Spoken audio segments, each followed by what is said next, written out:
Hello friends, welcome to easy notes for you online study channel. आप सबके अपने YouTube channel पे आप सभी का बहुत बहुत स्वागत है।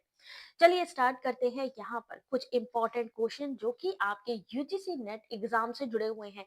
यूजीसी नेट के जो क्वेश्चंस हैं, कैसा पैटर्न आ रहे हैं, किस तरीके के क्वेश्चंस आ रहे हैं, ये सारी चीजें देखनी है तो भाई जल्दी से यहाँ पर लाइव आ जाइए। और करना क्या है, एक बारी लाइक एंड शेयर करना है। यूजीसी नेट पेपर 1 के किस तरीके के क्वेश्चन पेपर आ रहे हैं, किस तरीके का आपका यहाँ पे पूरा सीरीज चलने वाला है, ये सब जानेंगे। कैसे जानेंगे, इन क्वेश्चंस को देखें। तो चलिए जल्दी से स्टार्ट कर लेते हैं यहाँ पे ये क्वेश्चंस। यूजीसी नेट 2021 से 24 तक के जितने लेटेस्ट क्वेश्चन हैं वो सारे के सारे हमारे चैनल पर अवेलेबल हैं। तो चलिए स्टार्ट करते हैं क्वेश्चन नंबर 1 के साथ में। यूजीसी नेट पेपर 1, यहाँ पर आपको डीआई का क्वेश्चन भी दिख रहा होगा। यहाँ पर आप देख सकते हैं कि डीआई का क्वेश्चन जो आपके अभी के एग्जाम में पूछा गया है वो आपके सामने है। इनको भी सॉल्व करेंगे। तो जल्दी से एक बार मुझे कंफर्म कर दो जरा कि सबसे पहले थ्योरी आप लोगों ने पढ़ना है या आप लोगों ने जो डीआई का क्वेश्चन है उसको सॉल्व करना है, क्योंकि ये भी इंपॉर्टेंट है। जल्दी से बताइए एक बारी, क्या करना चाहेंगे पहले? जल्दी से कमेंट कीजिए, डीआई करनी है पहले या पहले थ्योरी करा दे फटाफट, क्योंकि काफी क्वेश्चंस आज हैं। क्वेश्चन पेपर आज मैराथन ये भी होने वाली है क्लास। तो किस क्या चाहते हैं कि क्या हो पहले? जल्दी से एक बारी कमेंट कर दीजिए, फिर हम लोग स्टार्ट करेंगे। थ्योरी क्वेश्चन फर्स्ट, चलो भाई स्टार्ट करते हैं। थ्योरी क्वेश्चन फर्स्ट यानी स्टार्ट करते हैं भाई। कुछ क्वेश्चंस यहाँ पे स्किम करते हैं हम। यहाँ स्टार्ट करेंगे क्वेश्चन नंबर 5 से। चलिए जल्दी से आंसर करते चलिएगा। टाइम मिलेगा आपको 30 सेकेंड्स का। डीआई भी होगी, आज डीआई भी लाए हैं आप लोगों के लिए। चलिए पहले थ्योरी स्टार्ट करते हैं। क्वेश्चन नंबर 1, सीबीओडी का फुल फॉर्म। सीबीओडी का जो फुल फॉर्म है वो आपको बताना है कि क्या होगा। क्वेश्चन को पढ़िए और सॉल्व करिए। लेटेस्ट क्वेश्चन पेपर है ये, आपका जून एग्जाम में पूछा गया question. Question number 5, correct answer is option number C, carbonaceous biochemical oxygen demand. CBOD का फुल फॉर्म है carbonaceous biochemical oxygen demand.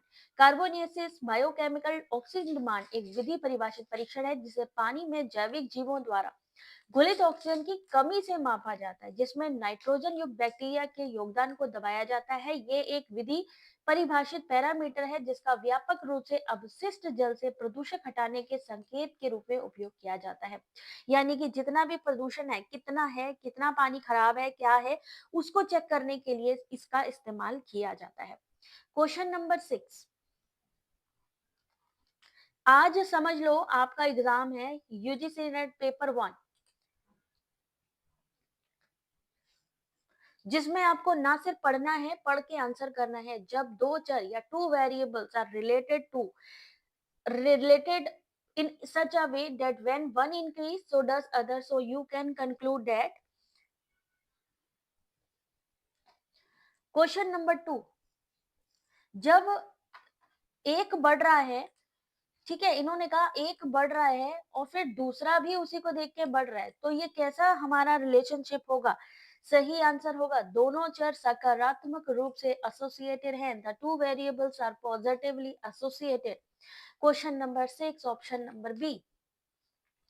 Question number 7, 2024 में पूछे गए क्वेश्चंस आप सभी के सामने, आंसर करते चलिए। Time starts now. इनमें से कौन सा वायुमंडल के नकारात्मक विकिरण प्रणोदय यानी निगेटिव फोर्सिंग अथवा शीतलन जिसे हम कूलिंग कहते हैं उसके लिए उत्तरदायी है? क्वेश्चन नंबर 7,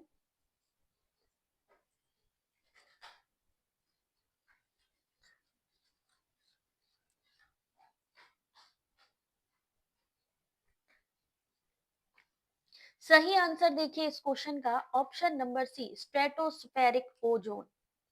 पृथ्वी के वायुमंडल में समताप मंडल वातावरण के नकारात्मक विकिरण या शीतलन के लिए जिम्मेदार होता है। यह क्षोभ मंडल के ऊपर लगभग 50 किलोमीटर की ऊंचाई तक फैला है। यह परत हवाई जहाज उड़ाने के लिए उपयुक्त मानी जाती है। यानी अगर हवाई जहाज उड़ते हैं तो कहाँ पे उड़ते हैं? आपसे ये भी पूछा जा सकता है, जीव जो रहते हैं वो कौन सी लेयर में रहते हैं, या जो हमारे हेलीकॉप्टर उड़ रहे हैं, हवाई जहाज उड़ रहे हैं, वो कौन से लेयर में उड़ते हैं, पूछा जाता है। अगला क्वेश्चन, क्वेश्चन नंबर 8, आईसीटी का एक क्वेश्चन है आप सभी के सामने।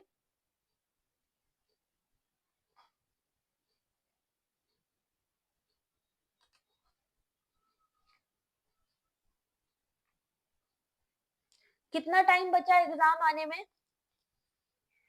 कंप्यूटर बेस्ड एग्जाम होना है, यानी सीबीटी बोर्ड पे एग्जाम होना है। एग्जाम डेट ऑलरेडी आ चुकी है। ऐसे में कितना टाइम है? 1 महीने का टाइम भी नहीं बचा है। ऐसे में सबसे ज्यादा हमें किस चीज पर जोर देना है? Previous year question paper. क्यों? क्योंकि यहाँ से आते हैं 50% क्वेश्चन। उसके अलावा दूसरा किस पे ध्यान देना है? एमसीक्यू, जो कि यूनिट वाइज होने चाहिए, 50% वहां से आता है। यूनिट वाइज कैसे? यूनिट वाइज जैसे कि मैं आपको इन्वायरमेंट के 100 एमसीक्यूज करवा रही हूँ, या 100 एमसीक्यू हायर एजुकेशन के। क्वेश्चन नंबर 8, सही आंसर है ऑप्शन नंबर सी। इस क्वेश्चन का सही आंसर सी, स्पाईवेयर मालवेयर का एक उदाहरण है। यूटिलिटी सॉफ्टवेयर कौन से होते हैं? कोई एक एग्जांपल कोई बता सकता है यूटिलिटी सॉफ्टवेयर का?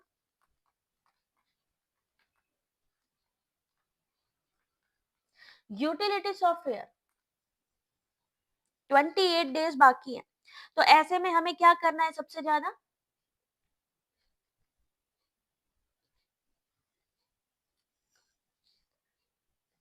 यूटिलिटी सॉफ्टवेयर जिसमें एंटीवायरस आते हैं आपके।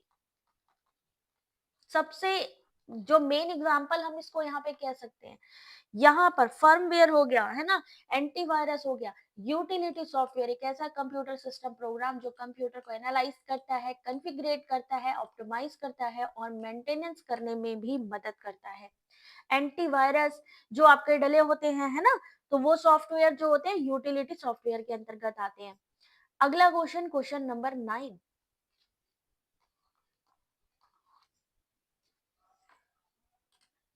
टाइम स्टार्ट हो गया है अब।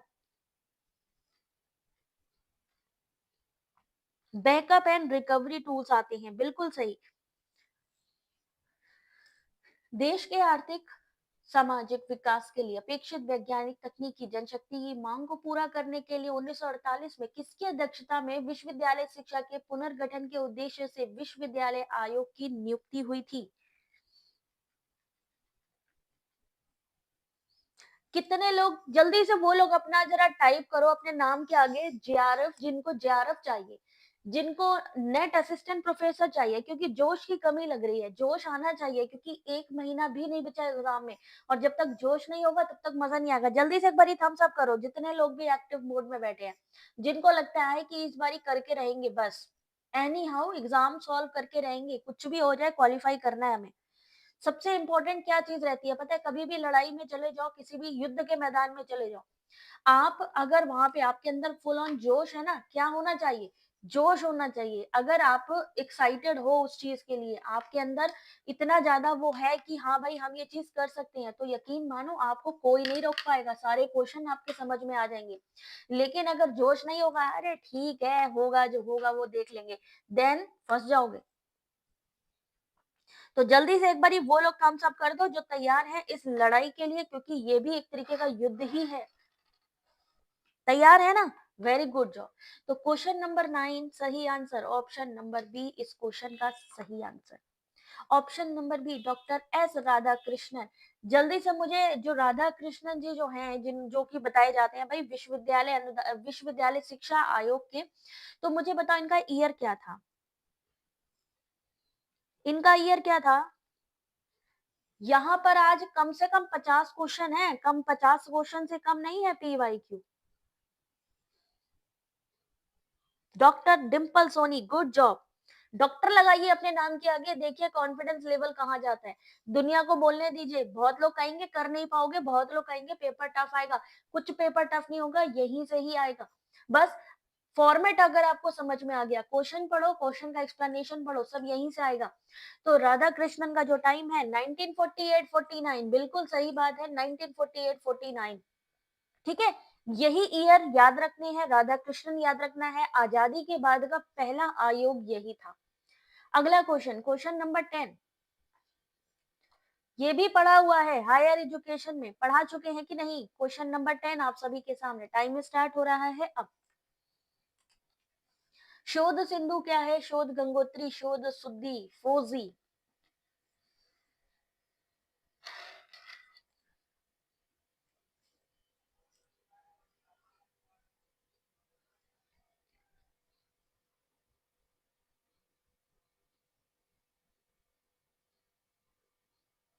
शोध सिंधु, शोध गंगोत्री, शोध सुद्दी, फोजी, क्या है ये? जल्दी से आंसर होना चाहिए, 30 सेकेंड, मतलब 30 seconds. Question number 10 correct answer है ऑप्शन नंबर बी। शोध सिंधु क्या चीज होती है? शोध सिंधु ई संसाधनों को महाविश्वविद्यालयों तक पहुंच प्रदान करना, ई रिसोर्सेज प्रोवाइड करना। शोध गंगोत्री क्या चीज है? शोध गंगोत्री भारतीय विश्वविद्यालय में शोध विषयों के संक्षेप की मेजबानी करता है। शोध शुद्धि क्या चीज? शुद्ध करना, किसी चीज को सही करना, शुद्ध करना, तो क्या होगा? साहित्यिक चोरी रोकने के लिए शोध शुद्धि, यानी ऐसा तो नहीं है कि किसी की थीसिस कहीं से चुराई गई है, ऐसा नहीं होना चाहिए, तो उसके लिए शोध शुद्धि हो गया। और वहीं आपका फौजी क्या चीज होती है? फौजी हो गया आपका ऑप्शन नंबर 4, सॉरी, फौजी क्या हो गया भाई? फौजी का फुल फॉर्म क्या होता है?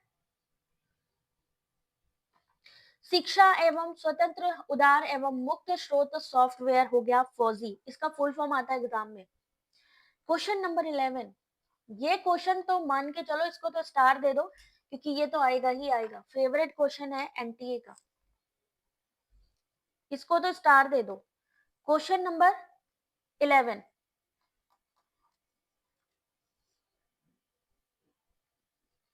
इनमें से कौन सा कथन या स्टेटमेंट सही है?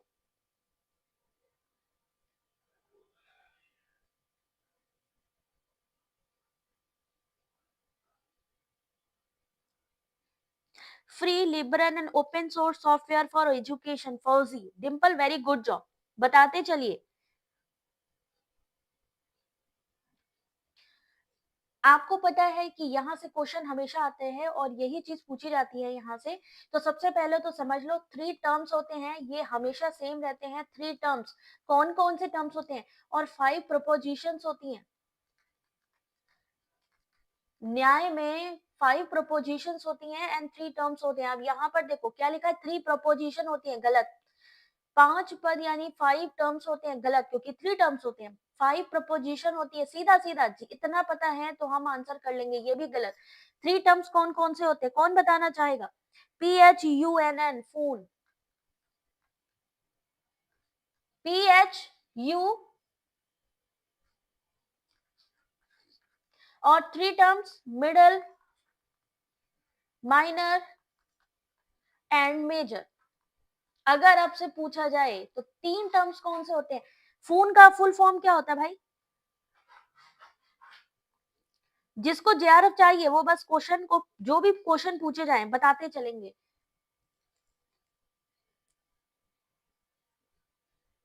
साध्य हेतु लिंग, जल्दी से बताइए। फोन, पी फॉर क्या होता है? प्रतिज्ञा, एच फॉर हेतु, यू फॉर उदाहरण, यू फॉर उपनय, एन फॉर निगमन। ठीक है, तो question number 11 option number C correct answer. Question number 12 कराया था एग्जाम में, देख रहे हो, जून 2024 में पूछा गया क्वेश्चन है ये वाला। आंसर करिए, टाइम स्टार्ट हो चुका है।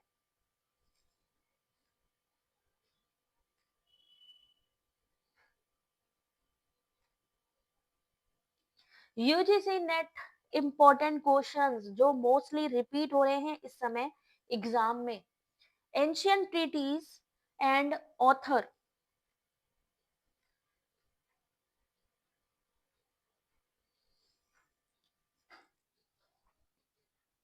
प्रत्यक्ष हेतु उपमान उदाहरण निगमन, बिल्कुल सही जवाब। लीलावती किसकी है? योग सूत्र, न्याय सूत्र और अर्थशास्त्र। आपने कहा ऑप्शन नंबर ए, देखते हैं सही है कि नहीं भाई, बिल्कुल सही जवाब लीलावती।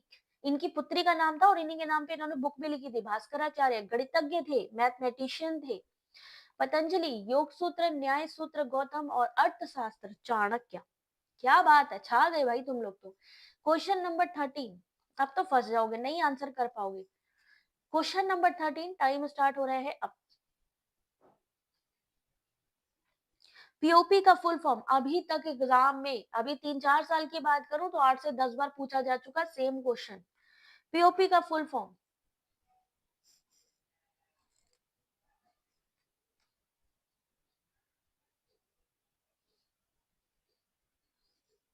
क्वेश्चन नंबर लिखो बेटा, सब लोग क्वेश्चन नंबर लिखो।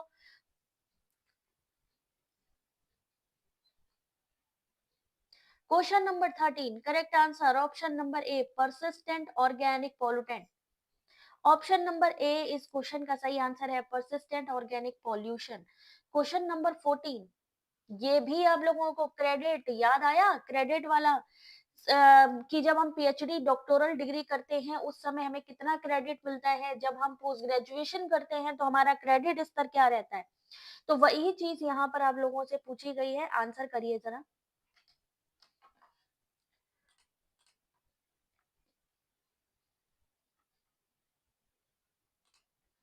राष्ट्रीय क्रेडिट फ्रेमवर्क एनसीटीएफ के अनुसार 4 वर्ष की अवधि वाले प्रोग्राम की स्नातक डिग्री यानी ग्रेजुएशन ऑनर्स में कितना क्रेडिट का स्तर है। क्वेश्चन नंबर 14, ये क्वेश्चन आ चुका है पहले भी।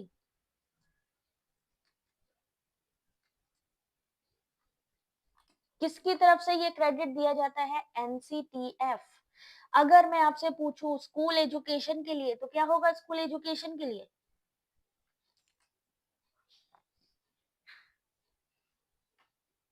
National credit framework. अगर स्कूल एजुकेशन के लिए मैं पूछूं तो क्या आंसर होना चाहिए आपका, याद कर लेना, क्योंकि अगर एक बार ये जो चीज पूछ देते हैं ना तो वो चीज होती है, जैसे कहते हैं नहीं एक बार भूकंप आ गया तो ये होता है कि भाई दोबारा आ सकता है, तो सेम सेम चीजें हैं।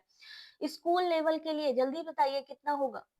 स्कूल लेवल की है 0 to 4, स्कूल लेवल 0 to 4। ठीक है, आगे बढ़ेंगे हायर एजुकेशन के लिए 4.5 to 8, हायर एजुकेशन के लिए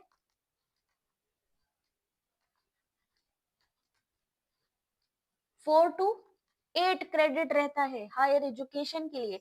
अगर मान लीजिए आपने डॉक्टोरल डिग्री की बात करी है, डॉक्टोरल डिग्री में कितना मिलता है, जो सबसे हाईएस्ट डिग्री मानी जाती है जैसे कि पीएचडी, तो उसमें क्रेडिट होता है 8 का। नोट डाउन करते जाइए। अगर आप मास्टर डिग्री पे हैं यानी एमए कर रहे हैं, मास्टर डिग्री पे हैं, तो कितना है आपका क्रेडिट, पोस्ट ग्रेजुएशन में 7, मास्टर डिग्री, बैचलर डिग्री अगर यूजी सर्टिफिकेट आपको मिल रहे हैं तो कितना होगा, यूजी सर्टिफिकेट, यूजी सर्टिफिकेट में जो आपका वो रहेगा क्रेडिट 4.5 का रहेगा। सबको नोट डाउन प्लीज कर लेना, सब लोग, बहुत इंपॉर्टेंट है ये। यूजी डिप्लोमा, अगर यूजी डिप्लोमा हम लोग लेना चाहेंगे तो कितना होगा, 5। ठीक है, यूजी डिप्लोमा के बाद बैचलर डिग्री 5.5,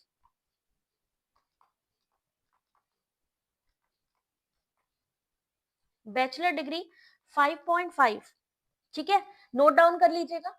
बैचलर डिग्री और पीजी डिप्लोमा, बैचलर डिग्री के लिए इतना, अगर हम पीजी डिप्लोमा भी कर रहे हैं तो हमारा ये बढ़ जाएगा, पीजी डिप्लोमा करेंगे तो ये बढ़ जाएगा और हमारा चला जाएगा कितना, 6 पे। ठीक है, तो यहाँ पर अगर हम इसको करेंगे तो ये 6 पे चला जाएगा। तो अब आपको समझ में आ गया, सबको समझ में आ गया कितना कितना क्रेडिट दिया जा रहा है, सबको समझ में आ गया, थम्स अप कर दो जरा। अपने पास सबने नोट डाउन कर लेना, सबसे हाईएस्ट अगर एजुकेशन की डिग्री कहते हैं तो कौन सी होती है और उसका क्रेडिट कितना होता है। सबसे हाईएस्ट डिग्री कौन सी मानी जाती है, डॉक्टोरल मानी जाती है, डॉक्टोरल के लिए है 8 का क्रेडिट। ठीक है, कौन प्रोवाइड करता है, नेशनल क्रेडिट फ्रेमवर्क यानी NCTF. Done, very good, done done done done. तो क्वेश्चन नंबर 14 सही आंसर क्या होना चाहिए, ऑप्शन नंबर बी, स्नातक डिग्री यानी कि 6, पोस्ट ग्रेजुएशन 7, डॉक्टोरल के लिए 8, यानी हायर एजुकेशन की अगर हम बात करें कि कितने से कितना, तो 4 से 8। ठीक है, आगे बढ़ते हैं, क्वेश्चन नंबर 15, आंसर करिए, टाइम स्टार्ट हो गया है अब।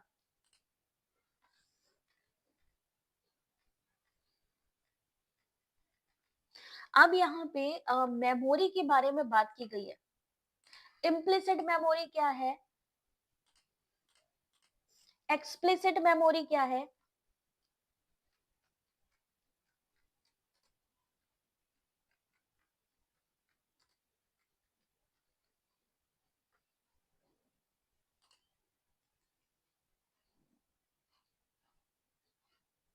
इम्प्लिसिट, एक्सप्लिसिट,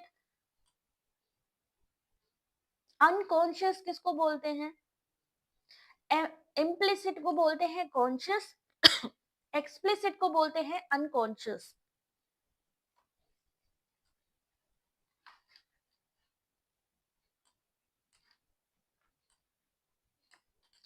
ध्यान रखिए ये क्वेश्चंस आते हैं और मैं कुछ एक्सप्लेनेशन आप लोगों को यहाँ पर भी देख रही हूँ, अगर आप लोग चाहो तो यहाँ से नोट डाउन कर सकते हो। आई थिंक इसमें जाएगा कि नहीं जाएगा, ठीक है। इम्प्लिसिट कौन सी मेमोरी होती है और एक्सप्लिसिट कौन सी मेमोरी होती है? इम्प्लिसिट एंड एक्सप्लिसिट दोनों ही लॉन्ग टर्म मेमोरी है।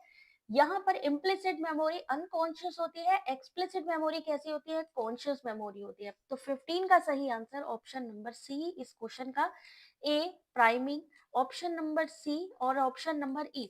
इसको मैं स्टार इसलिए देना चाहूंगी क्योंकि इस समय यहां से क्वेश्चन आ रहा है सबसे ज्यादा कि कौन सी ऐसी मेमोरी है जो अनकॉन्शियस मेमोरी मानी जाती है।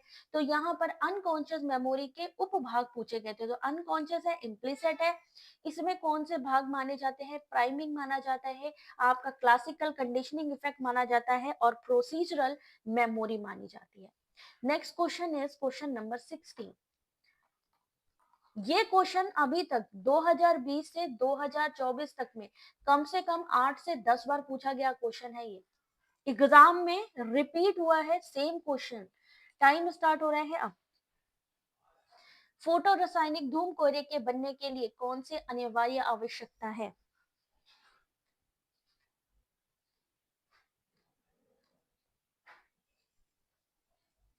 Photo chemical. इस समय क्या है, सर्दियों का टाइम चल रहा है, आप सबने देखा होगा फॉग। वो फॉग नहीं है जो एक होता है ना कि धुंध कोहरा, ये अलग है।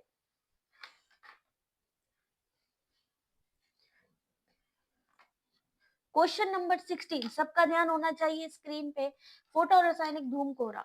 तो क्वेश्चन नंबर 16, दीपशिका आंसर करो बेटा जल्दी से। सही आंसर ऑप्शन नंबर डी, यानी option number B, option number D and option number E. यानी फोटोकेमिकल स्मॉग है भूरा धूसर धुंध है जो हाइड्रोकार्बन नाइट्रोजन के ऑक्साइड से प्रदूषण वातावरण पर सौर पैराबैंगनी विकिरण की क्रिया के कारण होता है। इसमें वायु प्रदूषक जो आते हैं वो है ozone, nitric oxide, nitric acid, वाष्पशील कार्बनिक यौगिक। साथ ही इसमें सबसे जरूरी क्या है, सूर्य का प्रकाश, ये क्वेश्चन भी आ चुका है। और नाइट्रोजन डाइऑक्साइड। कौन कौन सी चीजें हैं जो इंपॉर्टेंट है, याद रखिए आज के इस क्वेश्चन में वो क्वेश्चंस हैं जो रिपीट हो रहे हैं, जो मोस्टली आस्क्ड क्वेश्चन है। ठीक है, अगला क्वेश्चन है क्वेश्चन नंबर 17।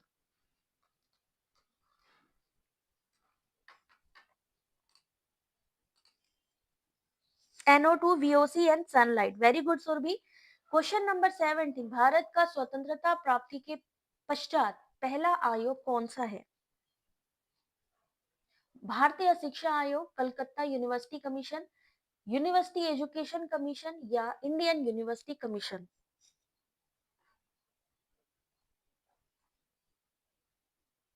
आपने कहा है बी, देखते हैं सही है कि नहीं भाई, सही है कि नहीं? पहला आयोग राधा कृष्णन 17 का विश्वविद्यालय शिक्षा आयोग, university education commission. Question number 18,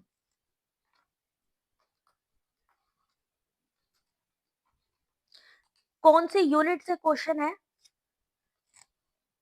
identify the correct order of the following list of computer component rank from slowest to fastest in terms of access time. ऐसा बताइए कि किसकी स्पीड ज्यादा है, किसकी स्पीड कम है।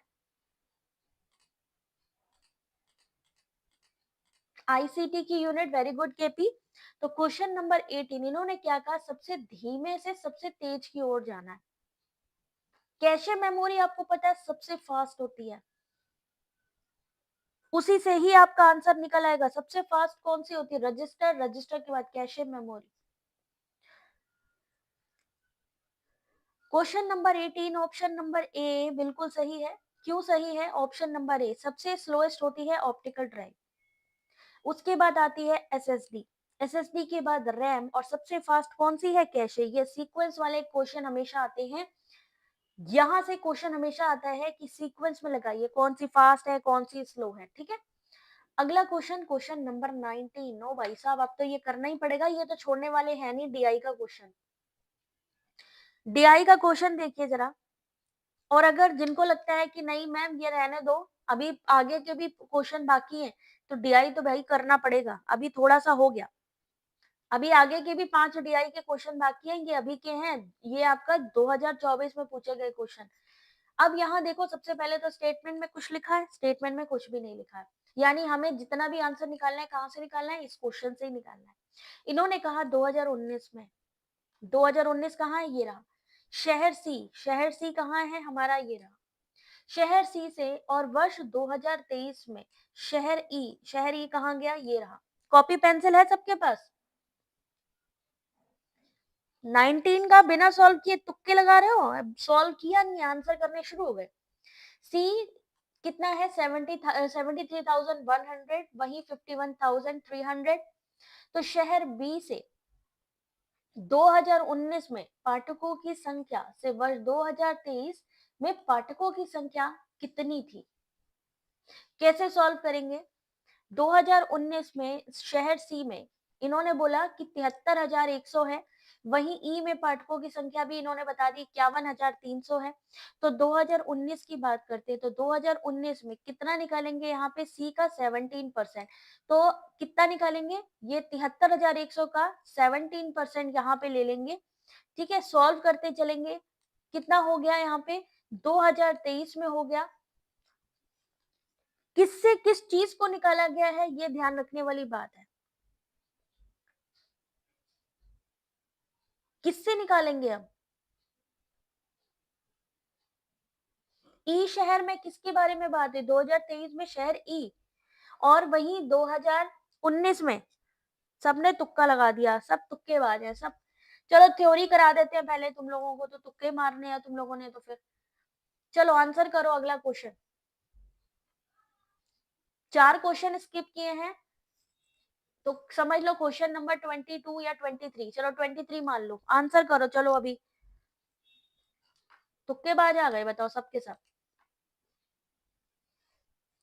चलो आंसर करो। टीसीपी का मतलब है ड्रिंक फ्रूट जूस, सीकीली का मतलब है जूस इज स्वीट, ला रीमी का अर्थ है he is intelligent. Question number 23, कितना टाइम लगेगा इस क्वेश्चन के लिए, मुश्किल से 30 सेकेंड्स।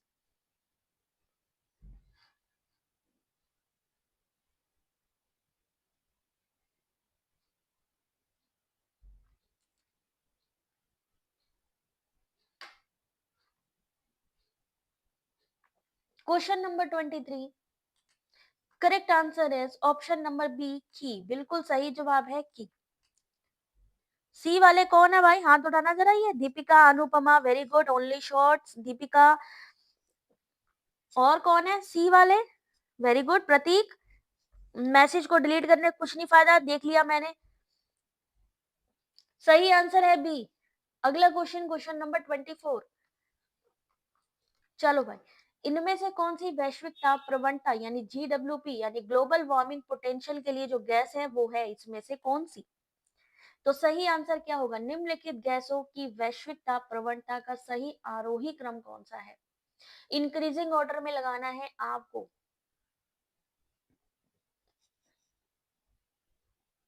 दुर्गा,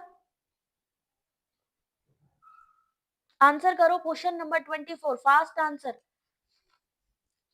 जो फास्ट आंसर करेगा उसको मिलेगा 1 करोड़ रुपए। 1 करोड़ रुपए चाहिए हो तो जल्दी करो। क्वेश्चन नंबर 24, सही आंसर है ऑप्शन नंबर डी, वैश्विक ताप प्रवणता, जिसे हम ग्लोबल वार्मिंग पोटेंशियल कहते हैं, एक कारक का उपयोग करके ग्रीन हाउस गैसों की प्रभावशीलता का अनुमान लगाया जा सकता है। इसे विभिन्न गैसों के भूमंडलीय ऊष्मीकरण प्रभाव की तुलना करने के लिए विकसित किया गया है। वैश्विक ताप प्रवणता में उनके योगदान का जो सही क्रम है, सबसे ज्यादा किसकी वजह से ताप बढ़ रहा है, गर्मी बढ़ रही है? Carbon dioxide, methane, nitrous oxide और क्लोरोफ्लोरोकार्बन, ये सब क्या है? आपकी ग्रीन हाउस गैसेस भी हैं। ग्रीन हाउस गैसेस कितनी होती हैं? कितनी ग्रीन हाउस गैसेस हैं? 6 हैं। ज्यादा रुपए हो गए, 1 करोड़ रुपए जीत जाओ भाई, मौका मिला है आप लोगों को। चलो, क्वेश्चन नंबर 25, सिक बिल्डिंग सिंड्रोम। पूरे क्वेश्चन सोल्व करने पड़ेंगे डिम्पल, ये तो चीटिंग हो गई। कोई भी क्वेश्चन गलत नहीं होना चाहिए। केबीसी में क्या होता है, कोई भी क्वेश्चन गलत हुआ तो फिर बेटे फिर वापस जाना पड़ता है। कल क्वेश्चन आंसर कोई गलत नहीं होना चाहिए। 25, सिक बिल्डिंग सिंड्रोम किसके कारण होता है? तो 25 का सही आंसर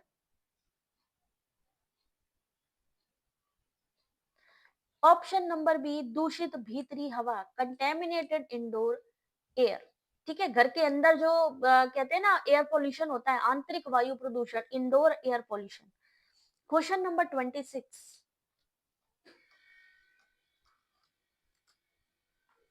आंसर करिए क्वेश्चन नंबर 26।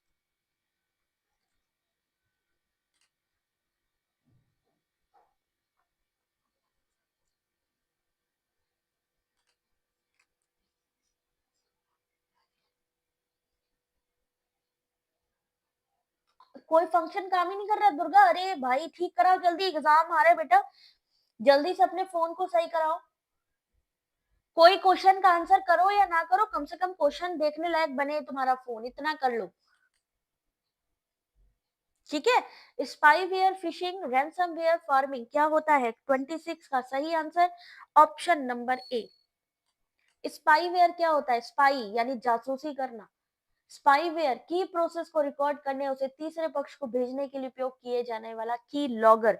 की लॉगर से संबंधित क्वेश्चन आता है, की लॉगर। की लॉगर किससे संबंधित है? स्पाईवेयर से। फिशिंग की बात करती, फिशिंग व्यक्तिगत जानकारी प्राप्त करने के लिए उन्हें फर्जी वेबसाइट पर जाने हेतु आकर्षित करने के लिए ईमेल भेजना। जैसे कि अभी मैंने आपसे कहा कि 1 करोड़ रुपए आप जीत गए हैं, आप ऐसा करिए, ये साइट पर चले जाइए और वहां से ये क्लेम ले लीजिए। तो आप उसमें गए और आप फंस गए, फिशिंग, मछली पकड़ रहे हैं। रैंसमवेयर क्या चीज होती है? अब मैंने क्या किया, किसी के सिस्टम का डेटा ही पूरा का पूरा हैक कर लिया और मैंने कहा हम उसको तभी देंगे जब आप हमको पैसे देंगे। तो जब हम किसी के सिस्टम को हैक करके, उसका डेटा को हैक करके पैसे मांगते हैं उस चीज के लिए, तो रैंसमवेयर। फार्मिंग क्या होती है? यूजर्स की व्यक्तिगत जानकारी प्राप्त करने के लिए उन्हें फर्जी वेबसाइट पर पुनर्निर्देशित करने हेतु गलत इरादे से भेजे गए कोड को डाउनलोड करने के लिए कहना। ठीक है, स्पाईवेयर पर्सन डेटा है। स्पाईवेयर क्या, जैसे मान लीजिए मैं कुछ काम कर रही हूँ, आप लोगों ने कई बार सुना होगा एटीएम पर भी ऐसे ही होता है कि पता चला वो कहते हैं पिन वगैरह जो डालो बहुत ध्यान से डालो, अदरवाइज कोई भी आपके पिन को देख सकता है। जो आपके पिन को जासूसी कर रहा है, आपके पर्सनल डेटा को ले रहा है, तो वहां पर क्या हो जाएगा? स्पाईवेयर हो जाएगा। अभी देखो प्रॉपर दिख रहा है बेटा, ये क्वेश्चन लॉन्ग था, इस वजह से हो सकता है नहीं प्रॉपर दिखा होगा। थोड़ा सा वीडियो क्वालिटी इनहेंस कर लो, ठीक है। ऑप्शंस कौन सा अनुपमा, कौन से ऑप्शन में डाउट है?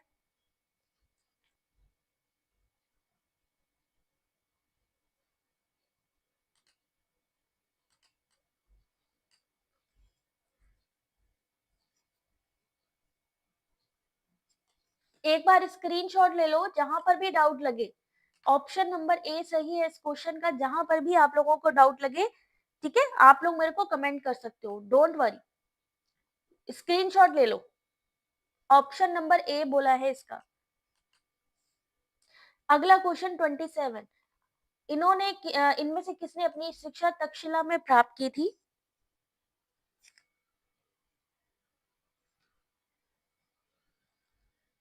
क्वेश्चन नंबर 27,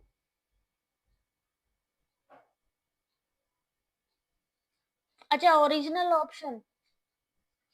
अभी अभी ये जो है ना, अभी थोड़ा सा क्लास ले लो अनुपमा, ठीक है, फिर जहां पर जो चीज एरर होगी उसको ठीक किया जाएगा, ठीक है। अभी आगे बढ़ते हैं। 27 का सही answer option number D, B and D only, यानी पाणिनि हो गया, ऑप्शन नंबर डी चाणक्य हो गया। इस समय तक्षशिला कहाँ पे है? ठीक है, अभी थोड़ा सा आगे बढ़ाते हैं क्योंकि काफी क्वेश्चंस हैं, तो जल्दी से मुझे बताएंगे। रावलपिंडी यूनेस्को में 1980 में विश्व विरासत माना गया था, बिल्कुल सही।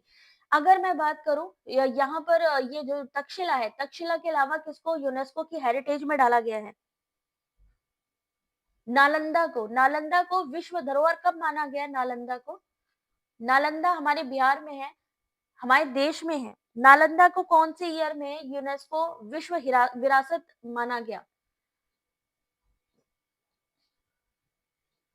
ईयर बताइए, ईयर। 2016, very good job. 1980 और 2016 आए तो तुरंत जवाब देना है। Question number 28।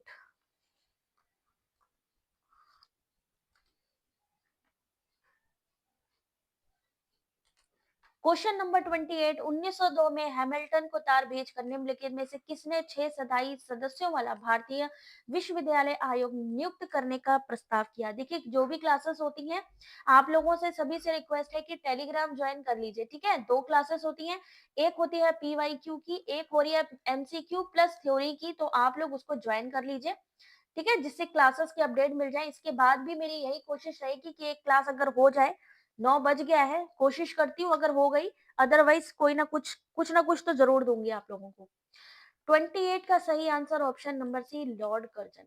1902 में लॉर्ड कर्जन ने हैमिल्टन को तार भेजकर 6 27 सदस्यों वाला भारतीय विश्वविद्यालय आयोग नियुक्त करने का प्रस्ताव किया। यह भारतीय विश्वविद्यालय अधिनियम 1904 को पारित करने के लिए उत्तरदायी था। 29 क्वेश्चन नंबर, अगर टीचिंग से क्वेश्चन आ गया लेंदी, टाइम हो 30 सेकेंड्स।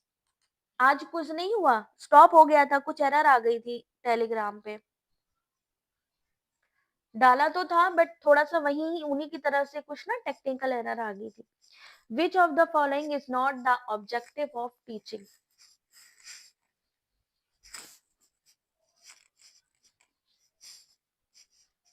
इनमें से कौन सा टीचिंग ऑब्जेक्टिव ही नहीं है? शोध गंगा, ये जो क्वेश्चन आज आप लोग पढ़ रहे हैं ना, ये आप चाहे सेट एग्जाम पे चले जाओ, चाहे नेट एग्जाम के लिए देख लो, या पीएचडी के लिए, ये सभी के लिए ही इंपॉर्टेंट है। इन्हीं में से ही क्वेश्चन बनते हैं क्योंकि सबका सिलेबस जो है वो सेम है, सबका सिलेबस सेम है। तो 29 का सही answer option number C, to follow a rigid teaching plan, यानी सख्त शिक्षण योजना का पालन करना। क्वेश्चन नंबर 30, फेवरेट क्वेश्चन बना हुआ है इस समय एनटीए का, स्टार देना चाहेंगे इसको। साहित्यिक चोरी पर यूजीसी विनियमन 2018 के अनुसार स्तर 3 की साहित्यिक चोरी निम्नलिखित में से किस समानता की ओर संकेत देती है?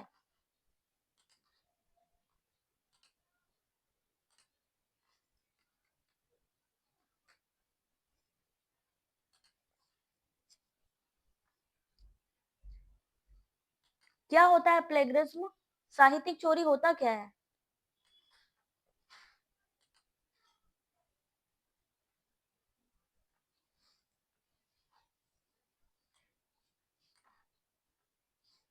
प्लेगरिज्म की कभी कभी सॉफ्टवेयर भी पूछे जाते हैं, तो प्लेगरिज्म चेकिंग करने के जो सॉफ्टवेयर हैं, बता सकते हैं कौन कौन से हैं? Duplichecker, Copyscape, plagiarism, iThenticate, software भी पूछे जा रहे हैं।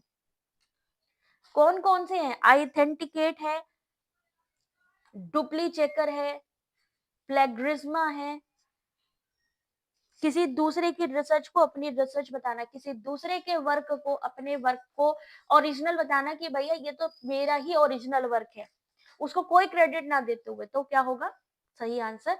ऑप्शन नंबर ए, क्वेश्चन नंबर 30, ऑप्शन नंबर ए। इसके कितने लेवल हैं? इसके 4 लेवल हैं, बिल्कुल सही है दीपशिका बेटा। शून्य स्तर, सबसे पहला जो पहला स्तर होता है उसको शून्य ही बोलते हैं, तो 10% तक की समानता, 10%।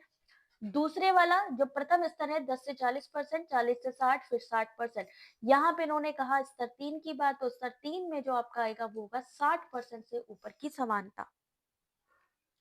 टर्न 10 बिल्कुल सही, ऑथेंटिकेट, उरकुन, वेरी गुड जॉब, है ना? तो इनसे रिलेटेड सॉफ्टवेयर भी आ रहे हैं एग्जाम में। 31 क्वेश्चन नंबर।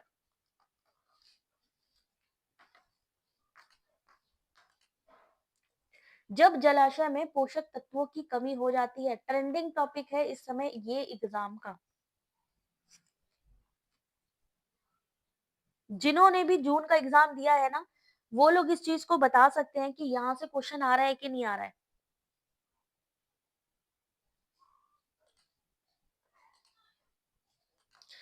जब पोषक तत्वों की कमी होती है तो क्या होता है? अल्पपोषी होता है, दुष्पोषी होता है। ये दोनों ही चीजें इसमें शामिल होती है। ए भी कह सकते हैं और डी भी कह सकते हैं। अगर हम कहें भरपूर न्यूट्रिशंस है तो क्या होगा? अगर हम कहें कि उसमें बहुत सारी न्यूट्रिशंस है, तब हो जाएगा यूट्रोफिक यानी सुपोषी। अगर हम कहेंगे मीडियम पोषक तत्व है, और अगर हम कहेंगे कौन सी न्यूट्रिशंस की जरूरत होती है, न्यूट्रिशंस किसकी किसकी बारे में बात हो रही है यहाँ पे? कौन से ऐसे न्यूट्रिशंस हैं जिससे कोई झील या कोई जलाशय में पोषक तत्वों को जाना जाता है? तो कौन कौन से होते हैं? मेसोट्रॉफिक, अगर मीडियम है तो मेसोट्रॉफिक हो जाएगा। अगर मैं पूछूं कौन कौन से यहाँ न्यूट्रिशंस होते हैं जिससे ये चेकिंग की जाती है कि जल में पोषक तत्व कैसे हैं?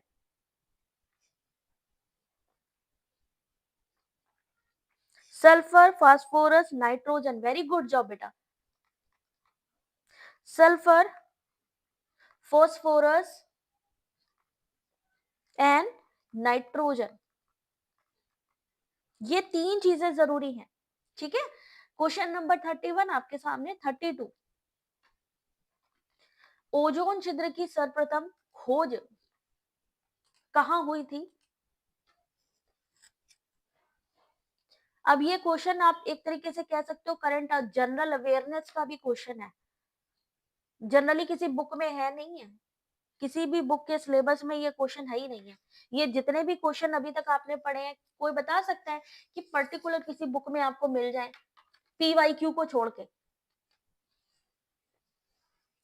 ओजोन छिद्र की सर्वप्रथम खोज निम्न में से कहाँ हुई थी? तो क्वेश्चन नंबर 32 सही आंसर है सी, साउथ पोलर रीजन। कब हुई थी? 1985 में।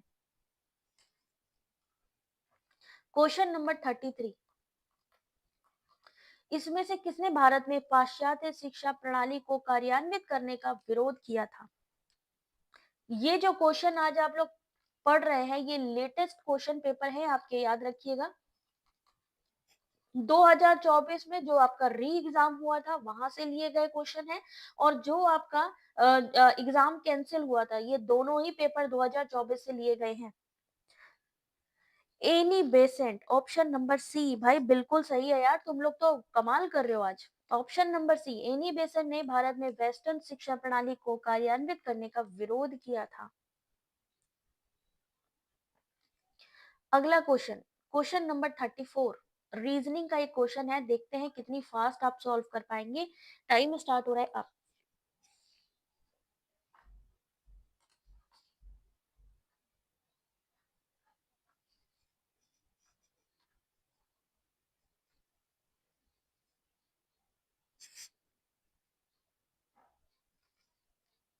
16, 18, 44, 98, 430 के बाद क्या आएगा? सिंपल सा क्वेश्चन है यहाँ पे।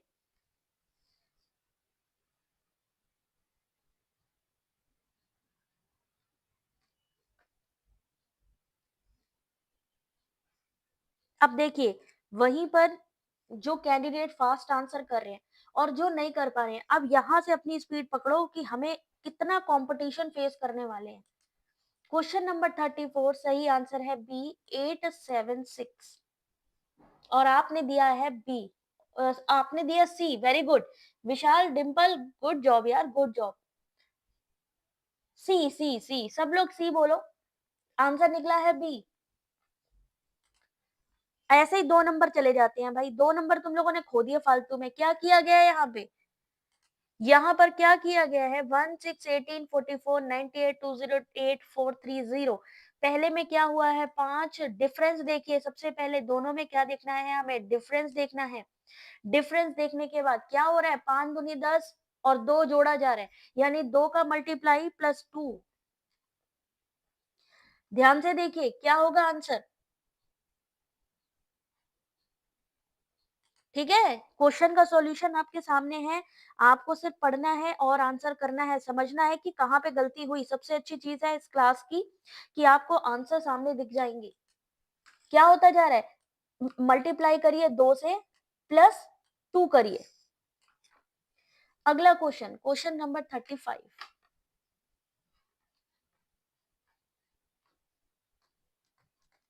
टाइम स्टार्ट हो रहा है अब।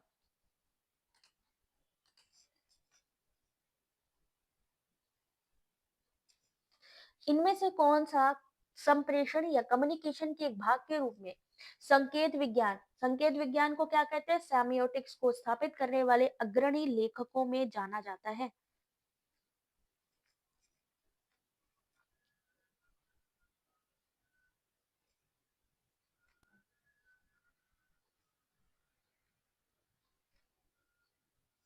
और इस क्वेश्चन का सही आंसर,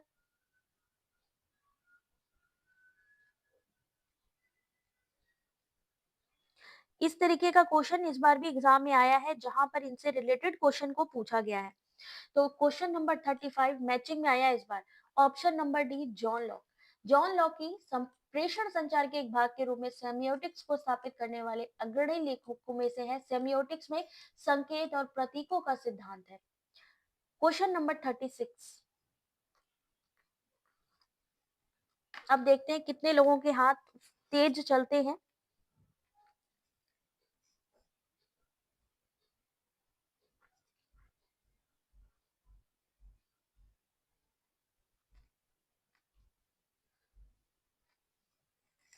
स्कूल को लिखा है 72, तो कॉलेज को क्या लिखा जाएगा। पूरा क्वेश्चन ही रट लिए हैं, क्या बात है।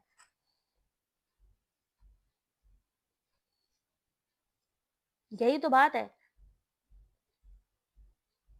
कहीं से भी क्वेश्चन आ जाए, पीवाईक्यू तो रटे होने चाहिए, तरीके पता होने चाहिए। आपने कहा है सी, सही आंसर बिल्कुल सही है भाई, इस बार ये तो क्लैपिंग होनी चाहिए। सी आंसर बिल्कुल सही है, क्यों, क्योंकि यहाँ अल्फाबेटिकली पहले हमने जोड़ा। एस कितने नंबर पे आता है अल्फाबेट में, 19 नंबर पे, तो सबको जोड़ा तो बना कितना, 72। तो वैसे ही हमने कॉलेज को जोड़ा तो बना कितना, 59। सही answer option number C, 59। 37, question number 37। Time start हो रहे हैं अब।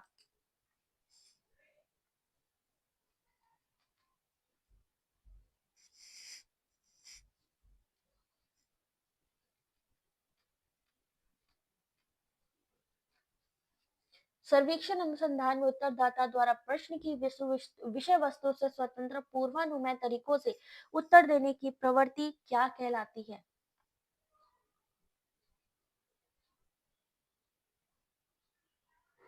और इस क्वेश्चन का सही आंसर, 37 का सही आंसर ऑप्शन नंबर सी।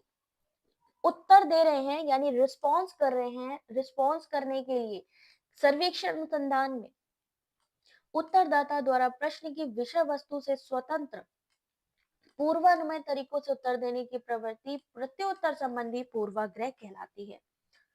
38 क्वेश्चन नंबर, अभी कल ही पढ़ा है आपने इसके बारे में।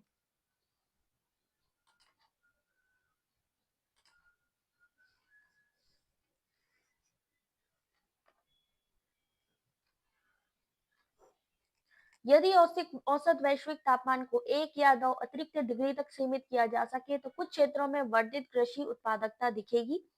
औसत वैश्विक तापमान के 2 डिग्री सेंटीग्रेड से 3 डिग्री सेंटीग्रेड से अधिक होने पर समस्त प्रभाव अनिवार्य रूप से क्षतिकारी हो जाते हैं।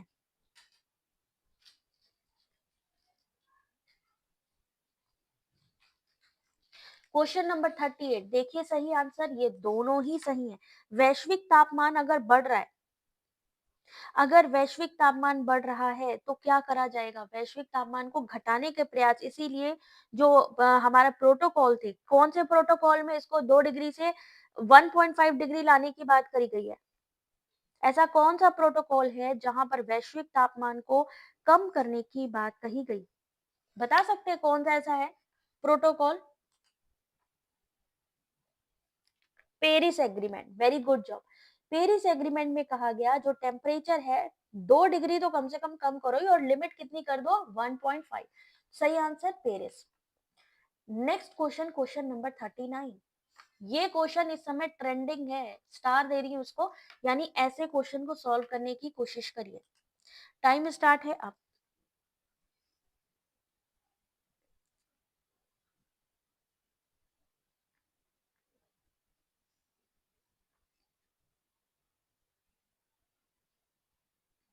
लिखा है कि बढ़ते विस्तार के क्रम में व्यवस्थित कीजिए। बढ़ता क्रम, arrange the following group of terms in order of increasing extension. Increase यानी कौन सी संख्या कहां पर ज्यादा, सबसे पहले तो उसी से ही ट्रिक इस्तेमाल कर लो। सबसे बड़ी संख्या किसकी है, सब इन सब चीजें किस में आ जाती हैं, आपके जानवर में। सबसे ज्यादा संख्या इसमें, भाई बिल्ली के समान हो गया, है ना, मैमल हो गया, टाइगर हो गया, कैटेगरीज है इसकी, लेकिन सबसे इंपॉर्टेंट क्या है आपका एनिमल। तो ये किस में आ जाएगा, option number A. Option number ए, बाघ यानी टाइगर किसके समान होता है, बिल्ली के समान। मैमल है, और किस में आता है, जानवर। यानी सब जितनी भी ये सब कैटेगरीज है, किस सब सब कैटेगरीज में आ रही है, जानवर की। तो यहाँ पर सही आंसर ऑप्शन नंबर ए। क्वेश्चन नंबर 40, 2024 के पूछे गए लेटेस्ट क्वेश्चन है आप सभी के सामने।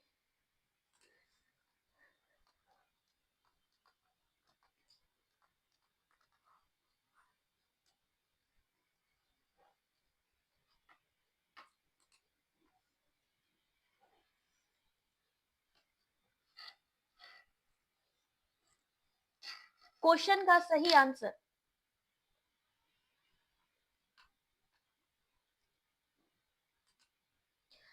पर्यावरण शिक्षा की शुरुआत करने के लिए पहल करने वाली संयुक्त राष्ट्र एजेंसी कौन सी है, यूनेस्को। यूनेस्को का फुल फॉर्म क्या है, और यूनेस्को कौन से ईयर में आया है, ये आपको बताना है। यूनेस्को पर्यावरण शिक्षा की शुरुआत करने के लिए, बिल्कुल सही बात है, लेकिन कब आया था, आपके सामने ही स्क्रीन पे है आंसर, बस पढ़ के बताना है आपको। संयुक्त राष्ट्र शैक्षिक वैज्ञानिक सांस्कृतिक संगठन, पहले तो उसका फुल फॉर्म याद कर लो, संयुक्त राष्ट्र शैक्षिक वैज्ञानिक सांस्कृतिक संगठन। 1945 के लंदन में एक सम्मेलन में हस्ताक्षर किए गए, ये संगठन 1946 में संयुक्त राष्ट्र की एक एजेंसी बना था। ईयर याद कर लीजिए, इसका फुल फॉर्म याद कर लीजिए, और ये जान लीजिए ये किसके लिए था। क्वेश्चन नंबर 41,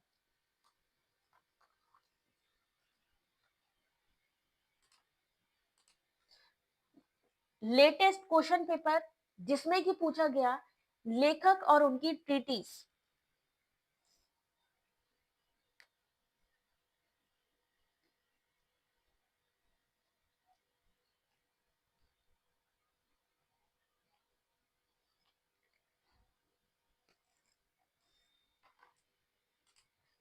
पाणिनि ने कौन सी चीज लिखी है, भर्तरी, कणाद और Patanjali. Question number 41, correct answer है ऑप्शन नंबर बी।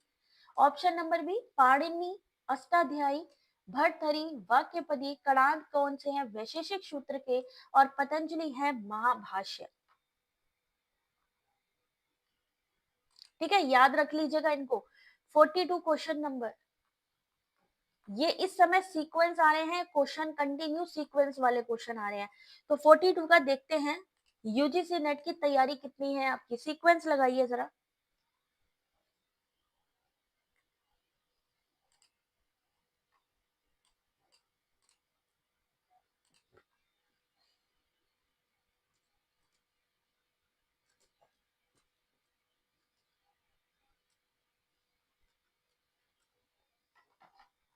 इनके सीक्वेंस आते हैं, याद रखिए, किसी के भी आ सकते हैं, आपके नियर अबाउट में भी।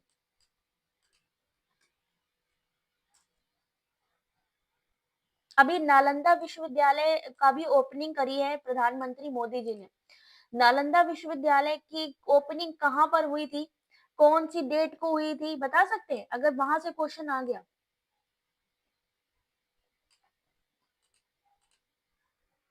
नालंदा विश्वविद्यालय की ओपनिंग की गई थी, कहाँ ओपनिंग की गई थी, कौन बता सकता है।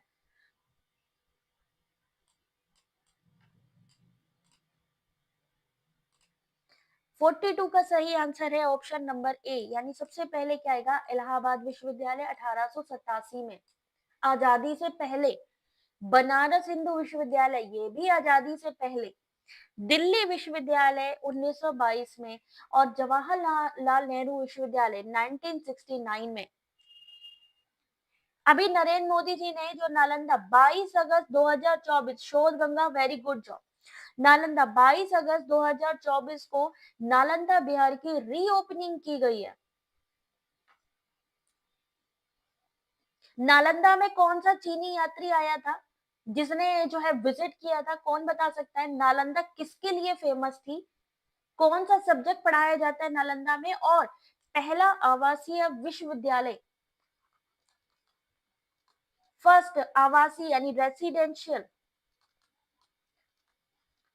एंशियंट यूनिवर्सिटी कौन सी थी? ऐसी कौन सी यूनिवर्सिटी थी जिसमें कि आवास होता था, आवास भी मिलता था, आवासीय? या अगर हम पूछे कि ऐसी कौन सी यूनिवर्सिटी थी जहां पर बाकायदा एग्जाम होता था, एंट्रेंस एग्जाम होता था? ह्वेनसांग आया था नालंदा में, वेरी गुड। नालंदा के बारे में और क्या जानते हैं हम? ह्वेनसांग आया था, नालंदा में विजिट किया था। नालंदा की स्थापना किसने की थी? मान लीजिए हम क्वेश्चन से हट के भी पूछ रहे हैं, क्यों हट के पूछ रहे हैं ये आप भी जानते हैं, क्योंकि लेटेस्ट पैटर्न चेंज हो चुका है। जरूरी नहीं है कि यहाँ पर जो चीज है उससे, हो सकता है विश्वविद्यालय के बारे में बात हो रही है तो उससे। कुमार गुप्त, वेन स्वांग आया था, वर्ल्ड हेरिटेज साइट है, वेरी गुड निकट, वर्ल्ड हेरिटेज साइट है। मोदी जी ने इसका रीओपनिंग किया, वेरी गुड तनु। और क्या बता सकते हैं इसके बारे में? नालंदा ऐसी थी जो पहली आवासीय थी, यानी ऐसी प्राचीन यूनिवर्सिटी थी जहां पर एंट्रेंस एग्जाम होता था। अगर आप एंट्रेंस एग्जाम क्वालिफाई कर लेते थे तो आपको वहां रहना, खाना, पढ़ना सब फ्री होता था। बिहार के राजगीर में है ये, कुमार गुप्त के द्वारा बनाई गई थी ये। ह्वेनसांग ने विजिट किया है। ये मेन किस सभ्यता के लिए या कौन से सब्जेक्ट के लिए? तो ये बौद्ध धर्म के लिए मानी जाती है सबसे ज्यादा। इसमें सबसे ज्यादा किस धर्म के लिए बढ़ावा दिया गया? तो बौद्ध धर्म। 3 लाइब्रेरी है, उन 3 लाइब्रेरी का नाम बता सकते हो दीपशिखा?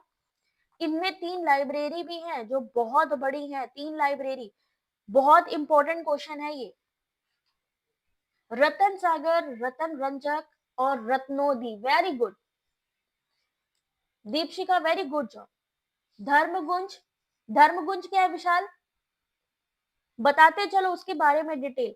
हम लोग जब किसी चीज के बारे में करते हैं ना तो उसकी और ज्यादा चीजें समझ में आती है। नष्ट किसने किया था? बख्तियार खिलजी, वेरी गुड शोध गंगा। किंगडम ऑफ मगध, इसमें हर सब्जेक्ट के लिए एक टीचर होते थे, वेरी गुड सपना। और बताइए 3 लाइब्रेरी जिसका नाम था, एक रत्न सागर, रत्न रंजक और रत्नोनिधि। बख्तियार खिलजी ने इसको नष्ट किया था, जलाया था। बनाया था कुमार गुप्त ने। रीओपनिंग किसने की है? अभी प्रधानमंत्री मोदी जी ने। इसको यूनेस्को साइट कब बनाया गया? 2016 में। अब अगर हमसे नालंदा से जुड़े कोई क्वेश्चन आ जाएंगे, कर लेंगे। Subject, very good Anupama. Veda, logic, grammar, medicine, metaphysics पढ़ाया जाता था आपके नालंदा में। 13 लाख किताबें थी यहाँ पे, वाह वेरी गुड। और बताइए इसके बारे में। कहते हैं ग्रुप डिस्कशन सबसे बढ़िया रहता है। क्यों? क्योंकि हमें पता लगता है, कोई नई चीज सर्च करनी होती है ना, कोई चीज अगर आपको बढ़िया करनी है तो उसके लिए सबसे बेस्ट ऑप्शन होता है कि आप क्या करो, ग्रुप डिस्कशन करो। नई चीज निकल के आएगी। अभी आप लोगों के साथ जो ग्रुप चैट हो रही है ना, ये मत सोचो कि ये एग्जाम एग्जाम तो जो है ही है, लेकिन आज आपकी नॉलेज कितनी लेवल पर चली जा रही है। 5th सेंचुरी में आई, वेरी गुड जॉब। ऐसे ही बताते चलो, मजा आता है भाई, पढ़ने में भी मजा आता है, पढ़ाने में भी मजा आता है। तो क्वेश्चन नंबर 43, क्वेश्चन देखिए, स्वयं, उद्यमी, स्किल शेयर और खान एकेडमी, मैचिंग बिठाइए जरा सा। आर्यभट्ट, जीरो के ब्रह्म गुप्त, किनका नाम था? आर्यभट्ट के साथ और किसका नाम था भाई? जीरो में प्रमोट करने के लिए आगे। चलो ये सॉल्व करो जरा इस क्वेश्चन को। स्वयं, उद्यमी, स्किल शेयर, खान अकेडमी, सबको प्रॉपर विजिबल है? नालंदा इनरोलमेंट स्टूडेंट, कौन कौन यहाँ पर पढ़ने आए हैं? तो कोरिया से आए हैं, मंगोलिया से आए हैं, Japan, China, very good job. बुद्ध धर्म, logic, grammar, medicine, math, Nagarjuna पढ़े हैं? आपने कहा है ऑप्शन नंबर बी, बिल्कुल सही जवाब है आपका, बिल्कुल सही जवाब है बी ऑप्शन। स्वयं क्या है? स्वयं आपका भारतीय विश्वविद्यालयों में निशुल्क पाठ्यक्रम हो गया।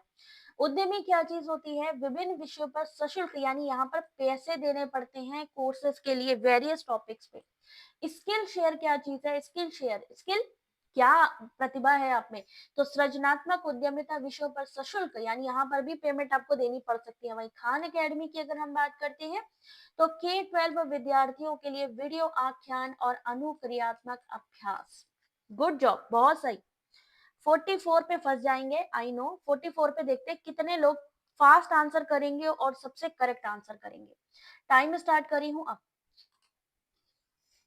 पहली पीढ़ी से चौथी पीढ़ी के कंप्यूटरों में उपयोग की गई निम्नलिखित प्रौद्योगिकियों को ए से डी के क्रम में लगाइए।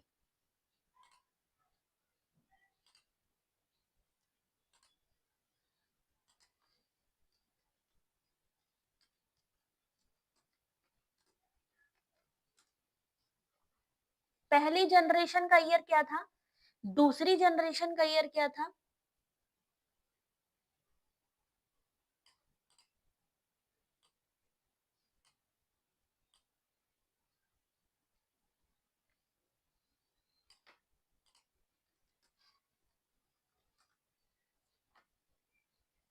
जनरेशन जरा मुझे प्लीज ईयर वाइज बता दीजिए, जिनको भाई एग्जाम क्वालिफाई करना है वो लोग करेंगे सॉल्व। जिनको लगता है कि नहीं भाई जाना है बस एग्जाम देके आना है, उनकी कोई बात नहीं है, थोड़ी सी मेहनत करनी पड़ेगी। आज ही आईसीटी पीवाईक्यू पढ़ रहे थे और ये क्वेश्चन आ गया, वेरी गुड जॉब। तो यहाँ पर 44 का सही आंसर ऑप्शन नंबर बी इस क्वेश्चन का सही आंसर है। यानी सबसे पहले वैक्यूम ट्यूब ईयर मैंने पूछा था तो क्या था? 1940, 1956, फिर 1956 से 1963, 64 से 1971 और फिर माइक्रो प्रोसेसर। ये तो चार हो गई, एक कौन सी जनरेशन मिसिंग है यहाँ पे? इस समय अगर मैं आपसे पूछूं कि कंप्यूटर की कौन सी जनरेशन चल रही है, आप मुझे बता सकते हैं हर जनरेशन के अकॉर्डिंग कौन सी जनरेशन इस समय चल रही है? कितनी जनरेशन आ चुकी है इस समय? Fifth generation, very good Fatima, fifth generation चल रही है। इसमें से कौन सी ऐसी जनरेशन है जो मिसिंग है? यहाँ तो चार के बारे में बताया, पहली पीढ़ी से चौथी पीढ़ी। इस समय कौन सी टेक्नोलॉजी का इस्तेमाल किया जा रहा है? इस समय एआई, एआई का full form artificial intelligence.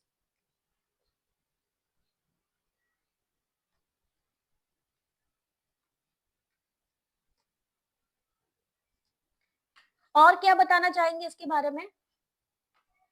Fifth generation artificial intelligence based.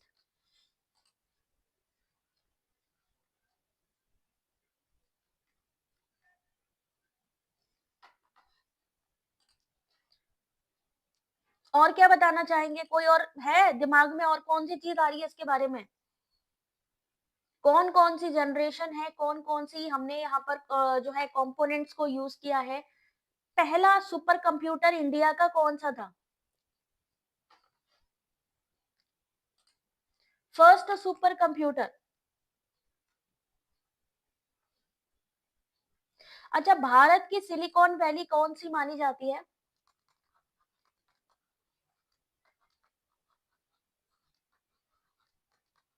अभी आपने सिलिकॉन की बात की तो सिलिकॉन वैली ऑफ इंडिया किसको माना जाता है? Vacuum tube 40, 56, transistor 56, 63, integrated 64, 71, microprocessor 71, large integrated circuit 97, 1971 to current. Very good Deepshikha. Param 8000 पहला सुपर कंप्यूटर था। अगर यहाँ पर पूछा जा रहा है आपसे कि जो सिलिकॉन वैली है, इंडिया की सिलिकॉन वैली, तो भाई बिल्कुल सही जवाब है आपका बैंगलोर। कौन सी है सिलिकॉन वैली? बैंगलोर।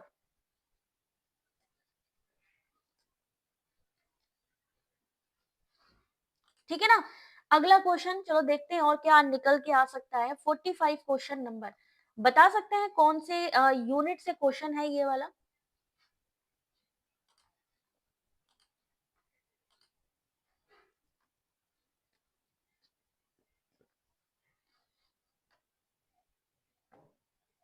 आईबीएम का फुल फॉर्म क्या है Goldie? Logical reasoning, very good job.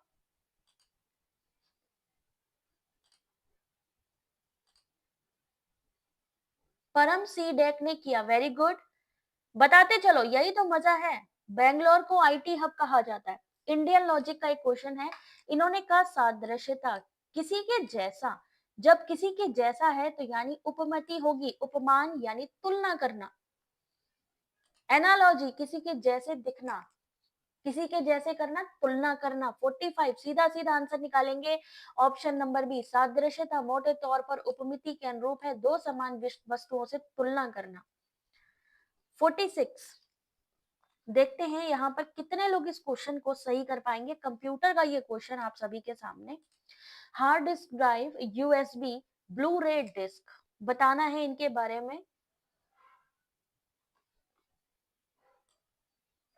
IBM International Business Machine, very good Prateek, बिल्कुल सही पकड़े हैं। और भाई जिनको भी क्लास अच्छी लग रही हो बिना कहे जल्दी से लाइक करते जाएंगे। अगर मैं आपसे पूछूं प्राइमरी मेमोरी कौन सी है और सेकेंडरी मेमोरी कौन सी है, जल्दी से बताएंगे। इन दोनों के बीच में प्राइमरी मेमोरी, सेकेंडरी मेमोरी कौन कौन से, दो बता दो चलो, दो इसकी बता दो secondary memory.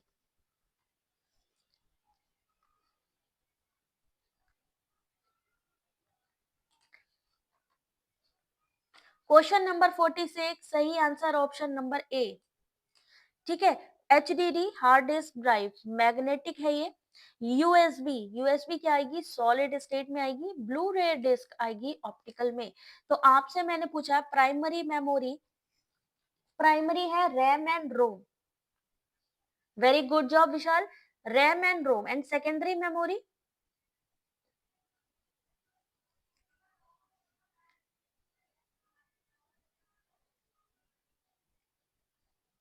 Primary memory RAM और रोम हो गई। अच्छा अगर हम बात एचडीडी, एचडीडी सेकेंडरी मेमोरी हो गई। ऑप्टिकल डिस्क आपकी सेकेंडरी हो गई। एचडीडी, एसएसडी, सॉरी एसडीडी, ये अच्छा क्वेश्चन है। एचडीडी और एसडीडी का जरा फुल फॉर्म बताना जरा भाई, कौन बताएगा? एचडीडी एसडीडी आपकी प्राइमरी मेमोरी और चलो भाई बताते चलो भाई। प्राइमरी मेमोरी हो गई, रैम हो गई और रोम हो गई, बिल्कुल सही बात है। सेकेंडरी मेमोरी की बात करते हैं तो चलो एचडीडी हम मान लेते हैं, हम एसडीडी इनको भी मान लेते हैं, ठीक है ना। यूएसबी भी इसी के अंतर्गत आती है, मैग्नेटिक टेप भी इसी के अंतर्गत, जो भी एक्सटर्नल हम मेमोरी का यूज करें वो सारी की सारी वो हो जाएंगी। चलिए ठीक है। अब अगर हम बात करें कि कंप्यूटर में एक बूट सिस्टम होता है, कंप्यूटर में जो बूटिंग प्रोसेस होता है वो कौन सी मेमोरी में चलता है?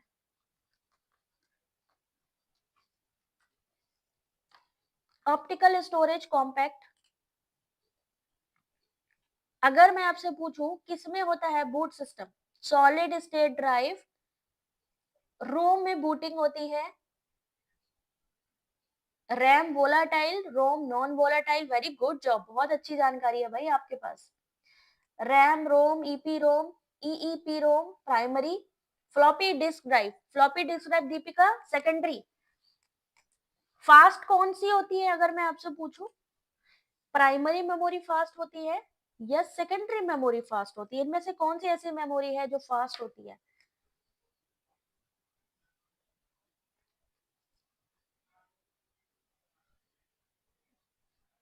वॉइस कम आ रही है मेरी। इनमें से फास्ट मेमोरी कौन सी होती है? Primary memory. सही है Dimple. Primary memory, storage secondary high, बिल्कुल। जो हमारी प्राइमरी मेमोरी होती है, पहली बात तो ये है कि ये फास्ट होती है, लेकिन इनमें स्टोरेज कम होता है। स्टोरेज किसमें होता है ज्यादा? सेकेंडरी मेमोरी में हम ज्यादा चीजों को स्टोर कर सकते हैं, हालांकि ये रैम रोम से थोड़ी सी स्पीड में कम होती है। ठीक है, प्राइमरी एक्सपेंसिव भी होती है, वेरी गुड।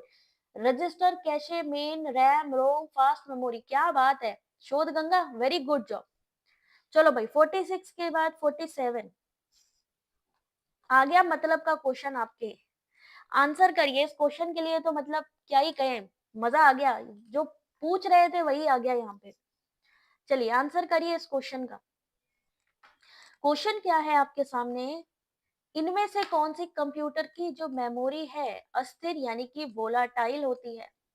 वोलाटाइल यानी लाइट गई, मेमोरी भी गई।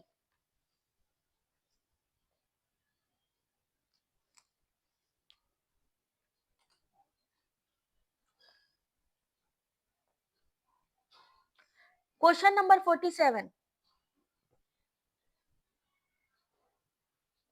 सब स्टोर सेकेंडरी मेमोरी जो प्राइमरी से एक्सपेंसिव होती है, वेरी गुड रांता। 47 का आपने कहा है डी, बिल्कुल सही है, बी एंड ई ऑप्शन सही है। वोलाटाइल जो ऑप्शन है आपका कैशे मेमोरी, और ऑप्शन नंबर ई रैम। वोलाटाइल मेमोरी में डेटा को संग्रहित करने के लिए पावर सप्लाई का होना जरूरी है। यह स्थायी रूप से उन फाइलों को संग्रहित करता है जिन पर आप काम करते हैं, जैसे कि रैम और कैशे मेमोरी। यूएसबी क्या चीज होती है? Full form of USB.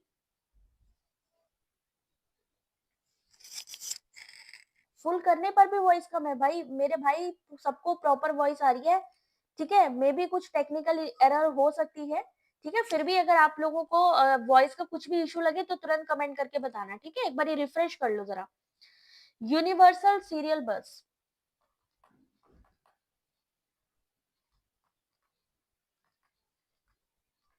बिल्कुल सही। एफटीपी का फुल फॉर्म क्या होता है? अगर हमें वेब पेजेस को सर्च करना है तो हम किस चीज का यूज करेंगे? वेब पेजेस को अगर हम सर्च करना है तो हम किस चीज का यूज करेंगे? एफटीपी का फुल फॉर्म बताइए। File transfer protocol, very good job. All okay है अनुपमा? अगर हमें वेब पेजेस क्रिएट करने हैं तो हम किस चीज का यूज करेंगे? वेब पेज को सर्च करना है तो हम किसका यूज करेंगे? क्रिएट करना है तो हम किसका यूज करेंगे? HTTP। दीपशिका, HTTP का full form? Fatima full form? Browser. HTTP का फुल फॉर्म? यूआरएल। यूआरएल का फुल फॉर्म, जो क्वेश्चन करेंगे आज तो उनसे ही क्वेश्चन हो जाना है। यूआरएल, सुरभि आंसर करो। यूआरएल का full form uniform resource locator, very good job.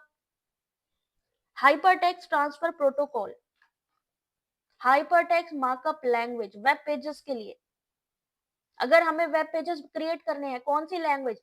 चलो ये तो अलग बात हो गई। अगर हमें मोबाइल में बात करते हैं, मोबाइल को डिजाइन करने के लिए कौन सी लैंग्वेज का यूज किया जाता है? कौन सी टेक्नोलॉजी पे चलता है ये मोबाइल? एंड्रॉइड का सब लोग यूज कर ही रहे हैं, इतना पता होना चाहिए। हम लोग एसएमएस करते हैं, एसएमएस का फुल फॉर्म बताइए जल्दी से। आईओएस टेक्नोलॉजी पे है, एंड्रॉइड सर्विस पे है। सबसे ज्यादा जो हमारा यूज किया जाता है वो है जावा। जावा लैंग्वेज में ये लिखे जाते हैं, इसके प्रोग्राम जो होते हैं। एसएमएस का full form short message service, very good job. Short message service. अगर मैं आपसे कहूं इंस्टेंट मैसेजिंग ऐप,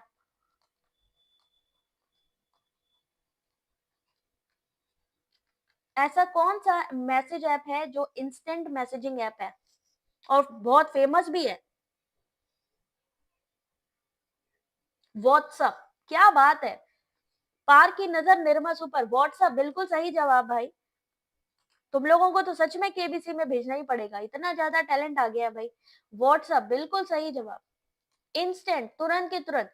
लेकिन आप मुझे ये बताओ, ये जो इंस्टेंट मैसेजिंग ऐप है, ये सिंक्रोनाइज है या असिंक्रोनाइज है?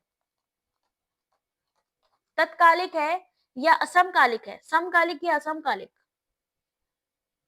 विशाल आप लोगों की मेहनत है, मैंने तो कुछ नहीं किया, ये सब आपकी मेहनत है। सिंक्रोनाइज है। सिंक्रोनाइज क्यों है?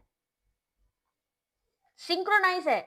सिंक्रोनाइज इसलिए है कि जैसे ही हम व्हाट्सएप पे मैसेज करते हैं, हमें उधर से रिप्लाई मिलने के चांसेस होते हैं, जिसको हम सिंक्रोनाइज में करते हैं। व्हाट्सएप व्हाट्सएप का यहाँ पे शिलू, वीडियो के डिस्क्रिप्शन पे चले जाओ। वीडियो के डिस्क्रिप्शन पे आपको सब मिल जाएगा। ये क्लास की पीडीएफ भी मैं शेयर करने वाली हूँ, आप लोग तैयार रहना इसके लिए भी, ठीक है? तुरंत आंसर मिलते हैं। कितना सारा कुछ क्वेश्चन आता है बताओ, हम लोग कहते हैं क्वेश्चन नहीं आता। कल ये वाला क्वेश्चन मैंने आप लोगों को पढ़ाया था और कहा भी था सेम क्वेश्चन आता है। अब जरा देखो और पढ़ के बताओ सेम क्वेश्चन आता है कि नहीं आता है। कल ही प्रवाल भित्तियां पढ़ाई थी।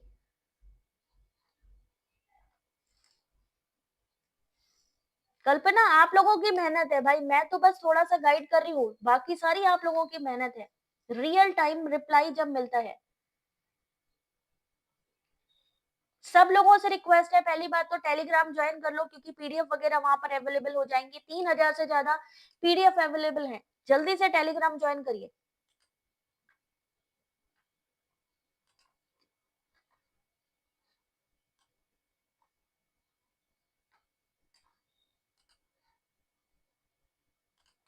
क्वेश्चन नंबर 48 सही आंसर है ए। प्रवाल भित्तियां निकटवर्ती महासागरीय जल में मल विसर्जित किए जाने के कारण खतरे में हैं। महासागरों में मल विसर्जित करने से महासागरीय जल की स्पष्टता कैसी हो जाती है? कम हो जाती है। प्रवाल भित्तियां, ठीक है। Question number 49, environmental education is needed for। Thank you Deepshikha. नहीं बच्चे, आप सबकी मेहनत है।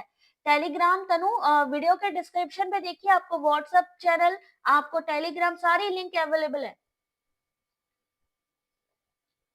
जिसको भी ये पीडीएफ चाहिए, जल्दी से टेलीग्राम ज्वाइन कर लीजिए। इन्वायरमेंटल एजुकेशन निम्नलिखित के लिए आवश्यक है। ऑप्शन नंबर ए, किस किस के लिए? प्राकृतिक संसाधनों का संरक्षण करने के लिए, प्रदूषण के कारकों का ज्ञान करने के लिए, प्रदूषण रोकने के लिए। प्राकृतिक संसाधनों का व्यापक निष्कर्षण, एलिमिनेट कीजिए। वैज्ञानिक आविष्कार, एलिमिनेट कीजिए। एलिमिनेशन चलेगा यहाँ पे। तो क्वेश्चन नंबर 50, ये क्वेश्चन अभी जून री एग्जाम में पूछा गया क्वेश्चन है। Same question, same question, answer करिए।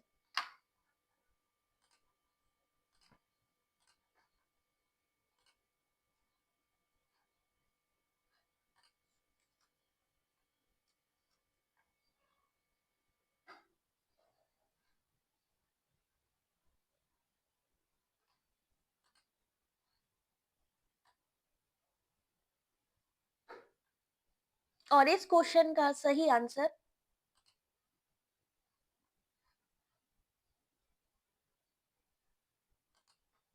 क्वेश्चन नंबर 50 सही आंसर है option number B, A B. Option number A B and E, यानी किशोरों की बात करी गई है, जो एडोलसेंट है, टीनेजर है। तथ्यों को सामान्यीकृत या जनरलाइज करने के लिए, स्मृति कल्पनाशीलता यानी क्रिएटिव दिमाग के लिए, और समस्या निवारण की वर्धित अभिक्षमता के लिए जाने जाते हैं। यहाँ पर आपके एडोलसेंस। लेकिन यहाँ पर एक और क्वेश्चन है, जरा सॉल्व करना। जरा 51 क्वेश्चन नंबर, अभी अभी ऐसा ही क्वेश्चन अभी मैंने पहले भी सॉल्व करवाया है। आई होप कि आप लोग कर पाओगे, और ये आएगा ही आएगा। डीआई के क्वेश्चन बाकी हैं।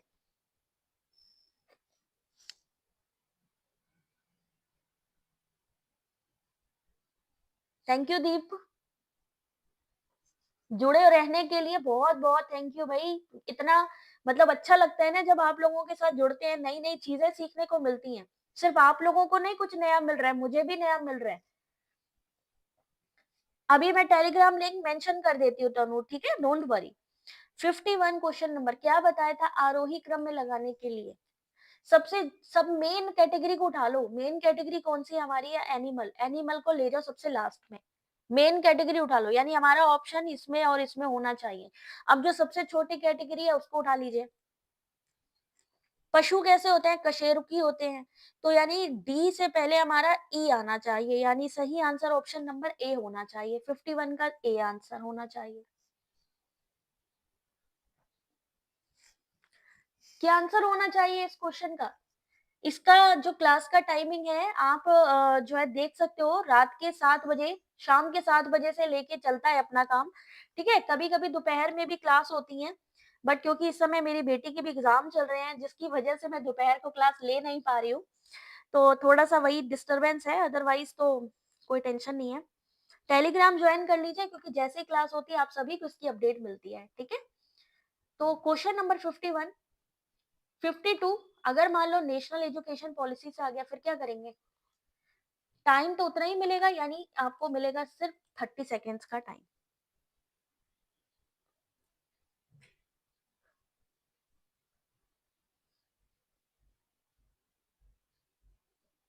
और आपको बता दें बहुत खुशी से कि भाई टेलीग्राम पे इस समय 16,000 हम लोगों के फॉलोअर हो चुके हैं, 16,000 जुड़ चुके हैं अपने साथ में। कितनी अच्छी बात है।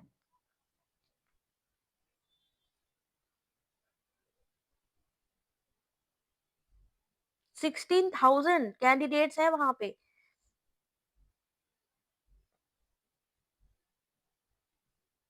ये लीजिए, मैंने टेलीग्राम लिंक कर दी है। जो भी फर्स्ट टाइम एग्जाम देने जा रहे हैं, कोई टेंशन वाली बात नहीं है, क्योंकि अभी क्लास के बाद में क्विज भी होगी, ठीक है ना? तो क्वेश्चन जितने ज्यादा सॉल्व करेंगे, उतनी ज्यादा हमारी मेहनत रंग लाने वाली है। थैंक यू भाई, मेरे से नहीं, आप सबसे बने हैं हम। आप सबकी मेहनत है, अकेली मेरी मेहनत नहीं है। तो आप सभी को बहुत बहुत शुभकामनाएं, क्योंकि आप लोगों के जुड़ने से ही हम यहाँ तक पहुंचे हैं। आप सभी की बहुत बहुत शुक्रिया। तो question number 52, national education policy का ड्राफ्ट किसने दिया था? चलिए भाई, क्वेश्चन के लिए तैयार हो जाइए फिर से। एनईपी 2020 ड्राफ्ट किसने दिया था? कौन से ईयर में आई थी? अब बाल की खाल निकालते हैं हम लोग, ठीक है ना? कहते हैं ना गर्दा उड़ाने वाली बातें, तो गर्दा उड़ाते कैसे? ऐसे ही उड़ाते हैं ना, जब हम कोई चीज पकड़ लेते हैं और उसके बारे में चीजें ही पूछते रहते हैं कि भाई इसके बारे में बताओ और क्या हो सकता है। नेशनल एजुकेशन पॉलिसी कब आई थी? कौन से ईयर में आई थी? कौन इसके ड्राफ्ट कमिटी के मेंबर थे? कस्तूरी रंगन।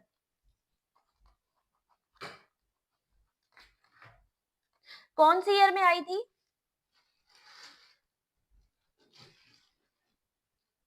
2020 में, ठीक है।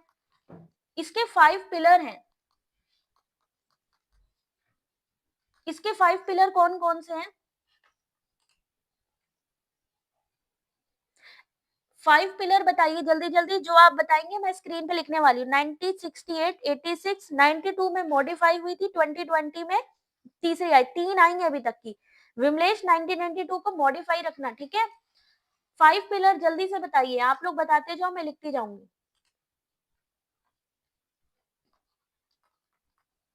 एक्सेस, अफोर्डेबिलिटी,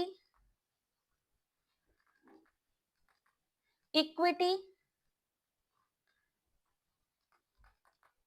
और यही तो बात है, यही तो कैंडिडेट के साथ मजा आता है, क्वालिटी, अकाउंटेबिलिटी। जब आप जवाब दे, जवाबदेही, अकाउंटेबिलिटी। कितने कोऑर्डिनेटर हैं?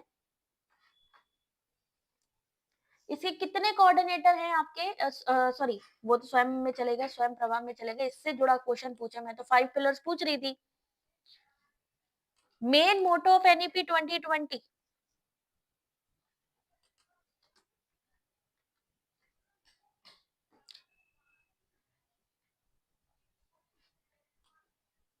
कौन किसने लॉन्च की थी?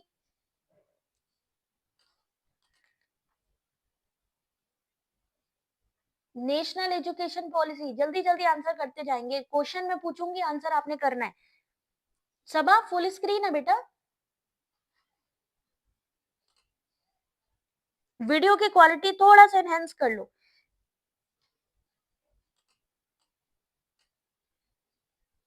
अगर मैं आपसे पूछूं नेशनल एजुकेशन पॉलिसी यानी एनईपी 2020 का स्लोगन क्या था? दिव्या अभी दिख रहा है प्रॉपर? स्लोगन बताइए, नेशनल एजुकेशन पॉलिसी का स्लोगन बताइए जल्दी से। अब आधे से ज्यादा गायब हो गए, किधर चले गए? गूगल बाबा के पास चले गए कि जल्दी आंसर बताओ। स्लोगन बताइए, एजुकेट, इनकरेज, इनलाइटन। कितने साल बाद आई थी ये अपनी जो ये एजुकेशन पॉलिसी जो चेंज हुई है, कितने सालों बाद चेंज हुई है? एजुकेट, इनकरेज,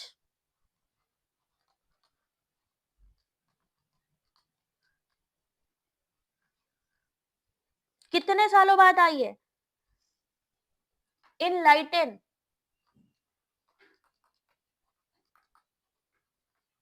ये क्या है? स्लोगन है, एनईपी 2020 का स्लोगन है ये।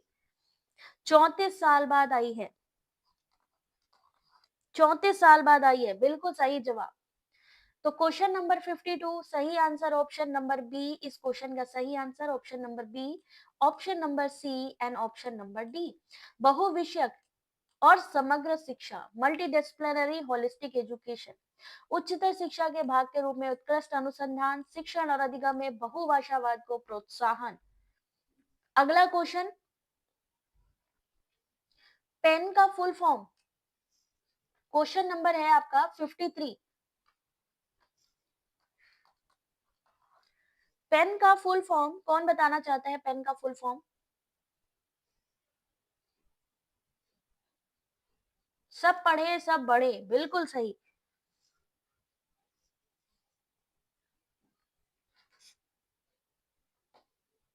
और लाइक भी करते रहे वीडियो को लाइक शेयर भी करते रहे।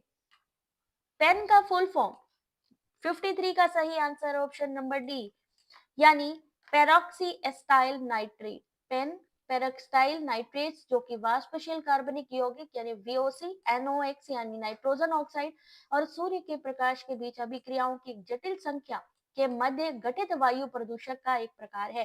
पेन एक अत्यधिक प्रतिक्रियाशील यौगिक है जो गंभीर स्वास्थ्य और पर्यावरण समस्याओं का कारण भी बन सकता है। Question number 54, cookies. कितने सारे क्वेश्चन है सोचिए यहाँ पे, और सिर्फ क्वेश्चन के साथ में अगर आपको एक्सप्लेनेशन मिल रहा है तो इससे अच्छी बात क्या है?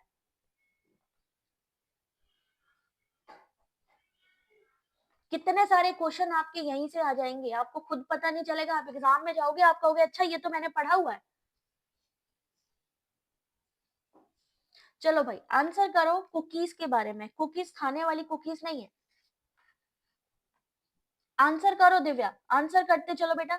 इंटरनेट कुकीज के संबंध में ए से डी में कौन सा कथन सही है? Question number 54।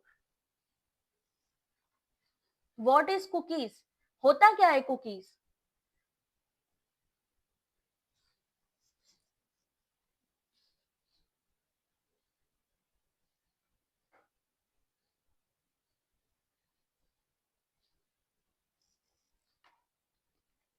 तो यहाँ पर 54 का सही आंसर ऑप्शन नंबर सी यानी केवल सी सही है। उनका प्रयोग ब्राउजर प्रयोग की खबर रखने के लिए होता है। इंटरनेट पर जब कोई वेब पेज खोलते हैं, कभी कभी आपने देखा होगा एक छोटा सा एक पॉपअप विंडो ओपन हो जाता है और वहां पर कुकीज भी लिखा होता है। वो कहते हैं कि क्या हम जो है आपका ब्राउजर हिस्ट्री ले सकते हैं कि नहीं, आपके पर्सनल डेटा थोड़ा सा ले सकते हैं कि नहीं। अभिषेक गुप्ता आपका गलत हो गया भाई, गलत नहीं करना है भाई कोई क्वेश्चन। चलो, जब कोई वेब पेज खोलते हैं कंप्यूटर में छोटा टेक्स्ट होता है जिसे कुकी कहते हैं, यानी कि जब हम ब्राउजर में कोई भी चीज को सर्च करते हैं, जो भी चीज हम सर्च करेंगे वो कहाँ चली जाएगी? कुकीज हिस्ट्री में। कुकीज वही है, यानी उसको सिस्टम, कभी आपने देखा कि भाई मेरे को ये चीज चाहिए, आपने अमेजोन पे सर्च करी, हमने किसी ऐसे सोशल उस पे सर्च करी, और वो होता क्या है, आप हो सकता है यूट्यूब खोलो तब भी आपको दिखाई देगी, चाहे आप अपना फेसबुक खोलो तब भी आपको दिखाई देगी, यही चीज होती है। ठीक है ना? तो आपकी ब्राउजर हिस्ट्री को लेने वाला है आपका ये कुकीज। अगला क्वेश्चन एक आपके सामने। कलकत्ता के हिंदू कॉलेज को बाद में किस नाम से जाना गया?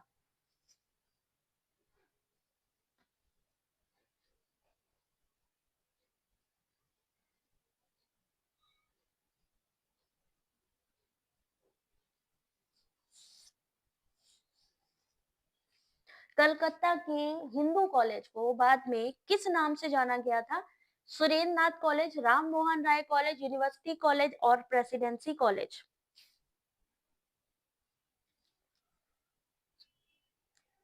कोई दिक्कत नहीं है विमलेश, अभी अपन सही जगह पे है ना। तो सही आंसर कलकत्ता का हिंदू कॉलेज है, तो सीधी सी बात है प्रेसिडेंसी कॉलेज के रूप में जाना गया। हिंदू कॉलेज की स्थापना 1817 में हुई थी और 1855 में ब्रिटिश सरकार ने उसे बंगाल प्रेसिडेंसी कॉलेज के रूप में अपने अधिकार में लिया। 1857 में नव स्थापित कलकत्ता विश्वविद्यालय के अधीन कर दिया और लॉर्ड हेस्टिंग उस समय कॉलेज के संरक्षक रहे हैं। टाइमिंग भी आपको पता है, तो सही आंसर क्या है? Option number D, presidency college. यहां तक तो बात आ गई समझ में। अगला क्वेश्चन, ये तो कल ही मैंने करवाया है क्वेश्चन, ये क्वेश्चन कल ही मैंने कराया है, जल की कठोरता के बारे में, हार्डनेस ऑफ वाटर। ये आएगा क्योंकि इस समय पानी से समस्या, जो भी रिसेंट आपकी चीजें चल रही है, हम लोग कहते हैं ना कि अवेयरनेस के क्वेश्चन कहाँ से आते हैं, यहीं से आते हैं। कल मैंने आपको बताया भी था टाइप्स ऑफ वाटर, जल की कठोरता के बारे में। Which of the following statements are true about hardness in water?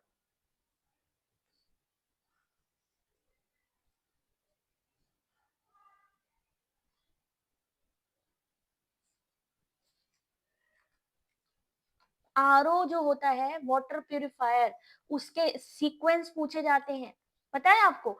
मान लीजिए आरओ वाटर है, आरओ वाटर के जो सीक्वेंस है कि कैसे पानी को क्लियर किया जाता है, वो सीक्वेंस आपको पूछे जाते हैं एग्जाम में। Question number 56। अच्छा सच्ची बात बताओ जरा, कितने लोगों ने तुक्का मारा है इस क्वेश्चन पे? कितने लोगों ने यहाँ पर तुक्का मारा है? तुक्का मार सकते हो, कोई टेंशन वाली बात नहीं है, क्योंकि निगेटिव मार्किंग नहीं है। लेकिन सच में ये बताना है कि भाई हमने यहाँ पर क्वेश्चन को पूरा पढ़ा या नहीं पढ़ा। शैलू ने मारा है, बिल्कुल सही है, मुझे पता था कि कुछ लोगों ने यहाँ पर तुक्का ही लगाया है। साक्षी, लियो, वेरी गुड। प्रिया, ये मुझे पता है क्योंकि कुछ लोग हैं ना, तुक्का, सुरभि तुम्हारा तुक्का नहीं था, वेरी गुड। एसएस के जूम कर दें, 1 मिनट होल्ड करो।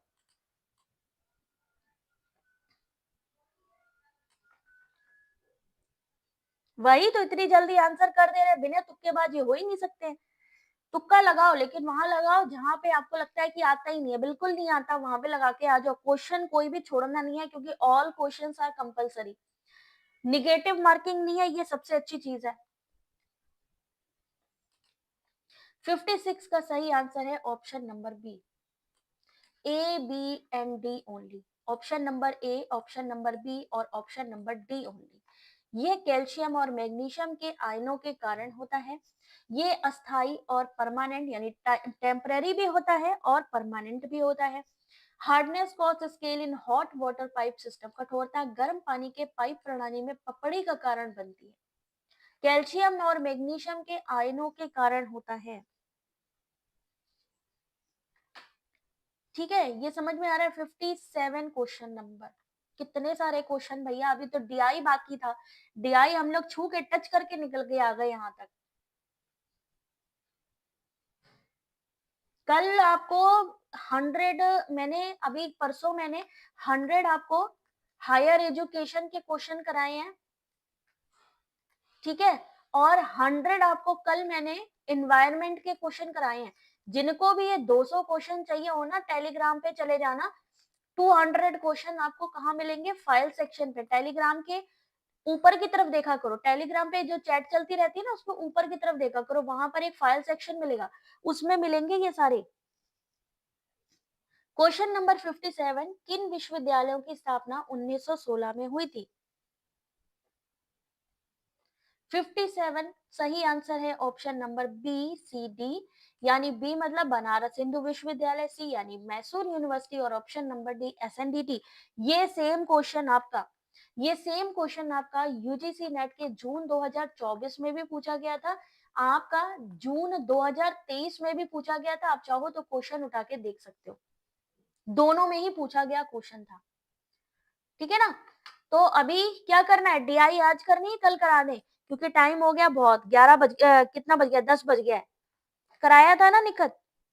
जल्दी से मुझे बता दो, डीआई करनी है अभी की फिर हम कल करें, क्योंकि 10 बज गया है। कितना घंटा हो गया अपने को काम करते हुए, 1.5 घंटा हो गया है, 1.5 घंटे से हम लोग लगे हुए हैं, है ना? तो मैराथन क्लास हो चुकी है, not to worry at all, मैं आपको ये पीडीएफ देने वाली हूँ, ठीक है ना? कोई टेंशन वाली बात नहीं है, ये पीडीएफ मैं आप लोगों को देने वाली हूँ, ये कंप्लीट पीडीएफ। उसके लिए यहाँ पर आप लोग देखोगे, 1 मिनट में आपको डीआई के क्वेश्चन दिखा देती हूँ थोड़ा सा।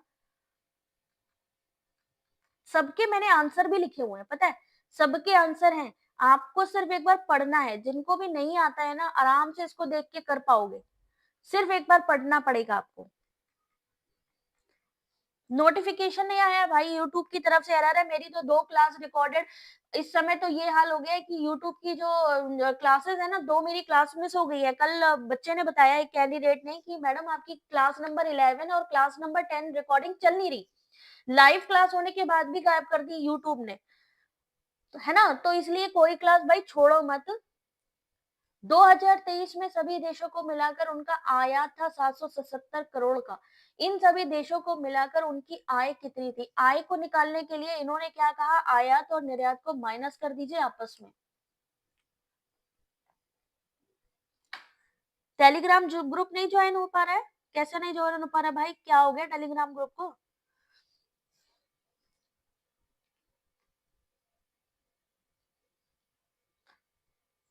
जो लिंक दिया है उसी लिंक से ज्वाइन करिए, सब हो जाएगा। यहाँ पर आपको सिंपल सा निकालना है, निर्यात माइनस आयात। क्या किया था यहाँ पे, 2023 को ले लिया इन्होंने, 2023 में सभी देशों को मिलाकर, सभी देश का मतलब है ये यहाँ से लेके ए से लेके एफ तक को जोड़ लिया, ये देखो सबको जोड़ लिया। जोड़ने के बाद में हमारा जो टोटल निकला निर्यात, किसके बारे में है यहाँ, निर्यात कितना है, 1020 करोड़। आयात इन्होंने बता ही दिया 770 करोड़। जब इन दोनों को आपस में माइनस करोगे तो 250 करोड़ आय निकल आएगी। सिंपल सा है, आयात निर्यात निकालने का ये तरीका। आय कैसे निकलती है, कितना हमने निर्यात किया, कितना हमने इंपोर्ट किया, एक्सपोर्ट इंपोर्ट। यहाँ किसका डेटा दिया हुआ है, हमारा निर्यात का डेटा दिया हुआ है। तो इन्होंने कहा आयात इतनी है, भाई देखो निर्यात दिया हुआ है, आयात इन्होंने दिया, एक्सपोर्ट इंपोर्ट को माइनस किया, हमारी आय निकली 250 करोड़। देख सकते हो, ये सिंपल सा क्वेश्चन। अगले क्वेश्चन में क्या था, 2024 में देश ए का निर्यात, अभी देखो पढ़ने बैठ गए अपन, है ना? 2022 में, 2024 में देश ए का निर्यात, 2024 का तो डेटा है ही नहीं इसमें, लेकिन फिर भी इन्होंने कहा है कि 2022 में, 2022 में देश बी कौन सा है, ये रहा, कि संयुक्त निर्यात, और 2021, 2021 कहाँ रहा, ये रहा, 2021 में देश ई के निर्यात से 20% ज्यादा है। तो वर्ष 2024 में देश की आय कितनी होगी? तो कैसे निकलेगा ये क्वेश्चन? तो यहाँ पर पहले तो ए द्वारा 2024 में निर्यात की बात की गई, किसको किसको काउंट किया है, तो किसको किसको काउंट किया, बी द्वारा 2022 कितना है, 100 है, ई द्वारा 2021, ई को निकाल लेंगे, 2021 में कितना है, 110। इन दोनों को जोड़ देंगे, क्योंकि इन्होंने क्या कहा, संयुक्त निर्यात, यानी दोनों को मिला के 20% ज्यादा है, तो 110 और 100 जो है इसको जोड़ दो, उसका 20% निकाल लो, तो कितना बनेगा, 252 करोड़ बनेगा। अब हमें निर्यात मिल गया, 252 माइनस 184 करेंगे, क्योंकि इन्होंने कहा आयात कितना है, 184 है, तो 184 ऑलरेडी इन्होंने बताया है, 252 हमने निकाला है, आपस में माइनस करेंगे, आय निकलेगी 68 करोड़। अच्छा, डाउनलोड हो गई है सीमा, क्योंकि मैंने देखी क्लास चली नहीं रही थी। ठीक है, यहाँ तो समझ लेना, ऐसे ही ये बाकी के क्वेश्चन भी हैं, 2020 की तुलना में 2022 में सभी देशों के निर्यात की अनुमानित प्रतिशत वृद्धि कितनी थी? तो कुछ नहीं करना था, 2020 को जोड़ो, 2022 को जोड़ लो, इसको जोड़ लो, इसको जोड़ लो। ठीक है, इसको जोड़ेंगे तो 540 बनेगा, इसको जोड़ोगे 750 बनेगा। जभी भी कितने प्रतिशत वृद्धि हुई ये देखना हो तो आपस में इन दोनों को कर दो माइनस, इन दोनों का डिफरेंस लिखो ऊपर, सिंपल फॉर्मूला है, डिफरेंस लिखो ऊपर, किसके बारे में पूछा जा रहा है, पिछले साल के बारे में। तो 2020 का डेटा कितना है, 540 इंटू कर दो 100, सिंपल सा क्वेश्चन है। निखत ये वाला क्वेश्चन इंग्लिश में नहीं है, बट इसके आगे जो डीआई है वो आपको इंग्लिश में मिल जाएगी, ठीक है। तो ये क्वेश्चन है, इनको एक बार आप लोग करके देखो, आगे भी मेरा डीआई का क्वेश्चन है, आप लोग चाहो तो इसको देख लेना, इस पीडीएफ को ये देखिए, इसमें आपको इंग्लिश मिल जाएगी, ठीक है, इसमें आपको इंग्लिश मिल जाएगी।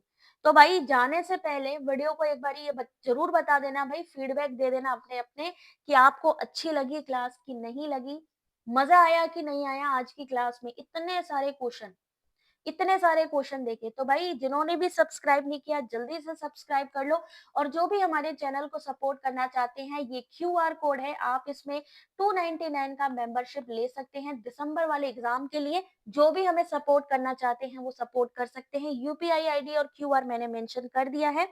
अब मिलते हैं आपसे कल, क्योंकि अब इसके बाद कराने की हिम्मत नहीं बची अब मुझ में ठीक है, थैंक यू फातिमा, विशाल, विमलेश, ठीक है, सब लोगों को बहुत-बहुत थैंक यू। अच्छा एग्ज़ाम होगा क्योंकि हम लोग बिल्कुल लगे पड़े हैं। अब कल लेंगे इसके आगे की क्लास, तो तब तक के लिए अपना ध्यान रखिए। ये पीडीएफ ले लीजिएगा टेलीग्राम से। Thank you very much. God bless you. Take care.